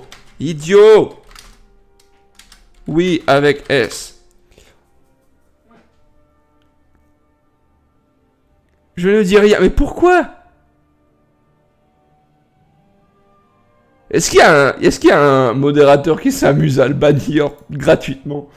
C'est horrible. Ah, pauvre Trolliv. Bon, j'aime beaucoup. Rapace forgé pour 4, une 2-1, vol initiative, c'est de la merde. Sac sans fond pour 1, un artefact à chaque fois que vous défaussez d'une carte, exilez cette carte de votre cimetière. Ok. Vous payez 2, vous piochez une carte, puis vous défaussez une carte. Pour 4, vous sacrifiez la sac sans fond, renvoyez toutes les cartes exilées par le sac sans fond dans la main de son propriétaire. Ah! Je sais pas quoi penser de cette carte-là. Je l'aime bien, mais je sais pas à quel point ça va être joué. J'ai dit mot pour mot, super cool, il a un petit peu côté Lovecraftien, genre la tête de censure en moins. Ok, je sais pas, peut-être qu'il y a un bug, bro. Peut-être que vu qu'il t'a ban une fois, bah, ça va te ban chaque 10 minutes, je sais pas. Et là, ça censure pas, mais what the fuck, justement, je pense qu'il y a un bug. Marteau colossal pour 1, la créature équipée gagne plus 10 et perd le vol. Équipement 8. Cette carte... Elle est stylée. Elle est nulle à chier, hein. Mais elle est stylée. Il n'y a qu'une seule façon de s'assurer qu'il est vraiment mort. J'aime bien cette carte. Mais elle est pas forte. Chevalier du diamant. 2 diamants. Pour 3, une 1, vigilance. Au moment où elle arrive sur le champ de bataille, choisissez une couleur. À chaque fois que vous lancez un sort de couleur choisi, vous mettez un marqueur +1/+1 sur le chevalier de diamant. Ok, pas ouf. Coffre de la devineresse. Vous payez 1, choisissez un nombre de cartes, puis révélez la carte du dessus de vos bibliothèques. Si c'est cette carte... sacrifier le coffre de la machin et piocher 3 cartes. Ok, on peut jouer ça que quand on joue à un rituel. Golos, pèlerin infatigable pour 5, une 3-5. Quand il arrive sur le champ de bataille, vous pouvez chercher une carte de terrain dans vos bibliothèques, la mettre sur le champ de bataille engagé et mélanger ensuite votre bibliothèque. Donc potentiellement, le tour d'après, vous pouvez avoir 7 mana, puisque vous allez mettre un mana supplémentaire potentiellement. Et avec toute la rampe que vous pouvez faire, vous pouvez potentiellement faire ça. Exiler les 3 cartes du dessus de vos bibliothèques, vous pouvez les jouer ce tour-ci sans payer leur coup de mana. J'aime beaucoup cette carte-là. Je sais pas encore exactement comment je vais pouvoir la jouer, mais j'aime beaucoup cette carte-là. On va essayer de la jouer celle-là. Cage du fossoyeur de Graphe. Ah oui, je l'avais vu. Pour 1, les cartes de créatures des cimetières et des bibliothèques ne peuvent pas arriver sur le champ de bataille. Les joueurs ne peuvent pas lancer des sorts de cimetière ou des bibliothèques. Ça, c'est aussi pour Command Dreadhorde. Arc du persécuteur. À chaque fois que la créature équipée attaque, l'arc du persécuteur inflige une blessure à une créature ciblée que le joueur défenseur contrôle. Caca. Icône de l'ascendance pour 3, au moment où elle arrive en jeu, vous choisissez un type de créature. Les créatures de type choisi que vous contrôlez gagnent +1/+1. Dinosaure, vampire, élémental, tout fonctionne. Regardez les 3 cartes du dessus de vos bibliothèques, vous pouvez révéler une carte de créature de type choisi parmi elles et la mettre dans votre main. Mettez le reste en dessous de vos bibliothèques. Ça va être très fort pour les tribales. Clé variable. Dégagez un autre artefact, les créatures cibles ne peuvent pas être bloquées ce tour-ci. Boupou, c'est poupou. Hache du Maraudeur, on a déjà vu. Golem, on a déjà vu. Forge mystique pour 4. Vous pouvez regarder la carte du dessus de vos bibliothèques à tout moment. Vous pouvez lancer la carte du dessus de vos bibliothèques si c'est une carte artefact ou une carte non artefact incolore. Payez un point de vie, exilez la carte du dessus de vos bibliothèques.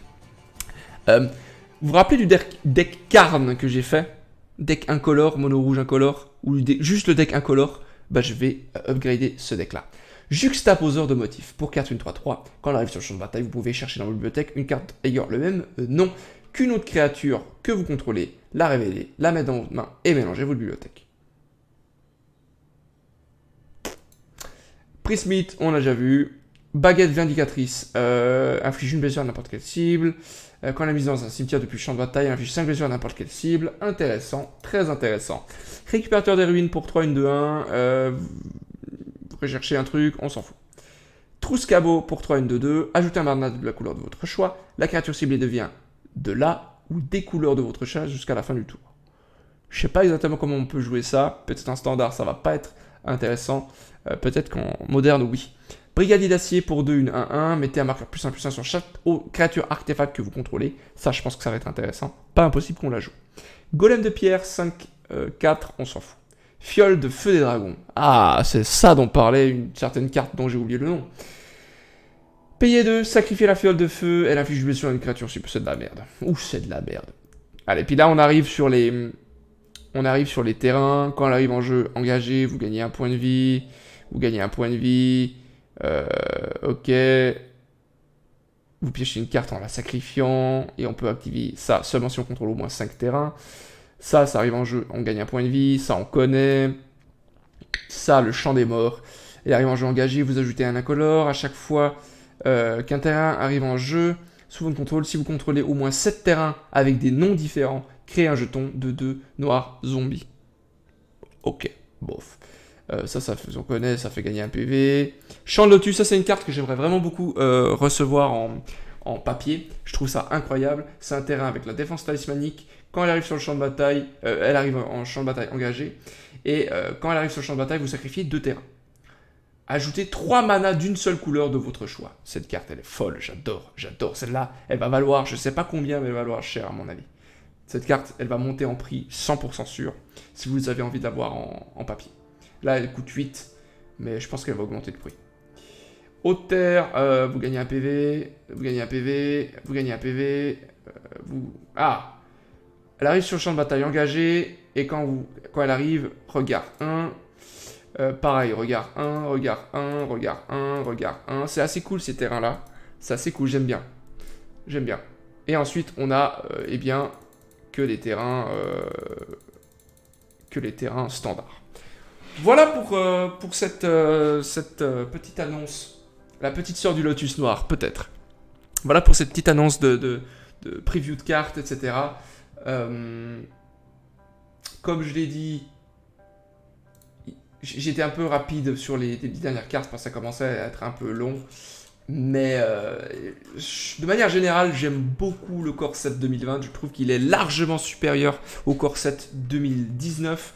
Je pense qu'il force un peu les decks à synergie de type élémental, oiseau, esprit, vampire, zombie, loup, ce que vous voulez. Et du coup, il y a vraiment moyen de faire plaisir à tout le monde. Maintenant, en standard, est-ce que ça va changer beaucoup de choses? Non, je pense que vous allez toujours voir autant de Teferi, vous allez toujours voir autant d'Esper Control, toujours autant de mono rouge. Le mono bleu tempo risque d'être un peu mis à jour. Le mono blanc aggro aussi. Mono rouge aussi d'ailleurs. Enfin bref, tous les decks risquent d'être un peu mis à jour. Mais de manière générale, je pense qu'il y a moyen de s'amuser avec ce core set là. En tout cas, si vous êtes nouveau, si vous n'êtes pas sûr de vouloir jouer à Magic, eh bien, venez, n'hésitez pas à venir avec ce core set là, puisque vous allez apprendre à jouer, et parce que il y a clairement moyen de s'amuser avec ce set là. En tout cas, moi je sais que je vais vraiment kiffer ma race, et je me réjouis de jouer demain ou ce soir, selon quand vous regardez cette du coup vidéo. Si c'est la vidéo, c'est ce soir. Oula, ma voix elle est partie en couille. J'ai plus de voix, au secours. Ça c'est le gobelet du Hellfest. Bref. Je vous fais plein de papouilles, du parmesan. Ça fait longtemps que je ne l'avais pas dit, celle-là. Loué sur la Sainte Pantoufle. Au revoir, madame, monsieur. Au revoir.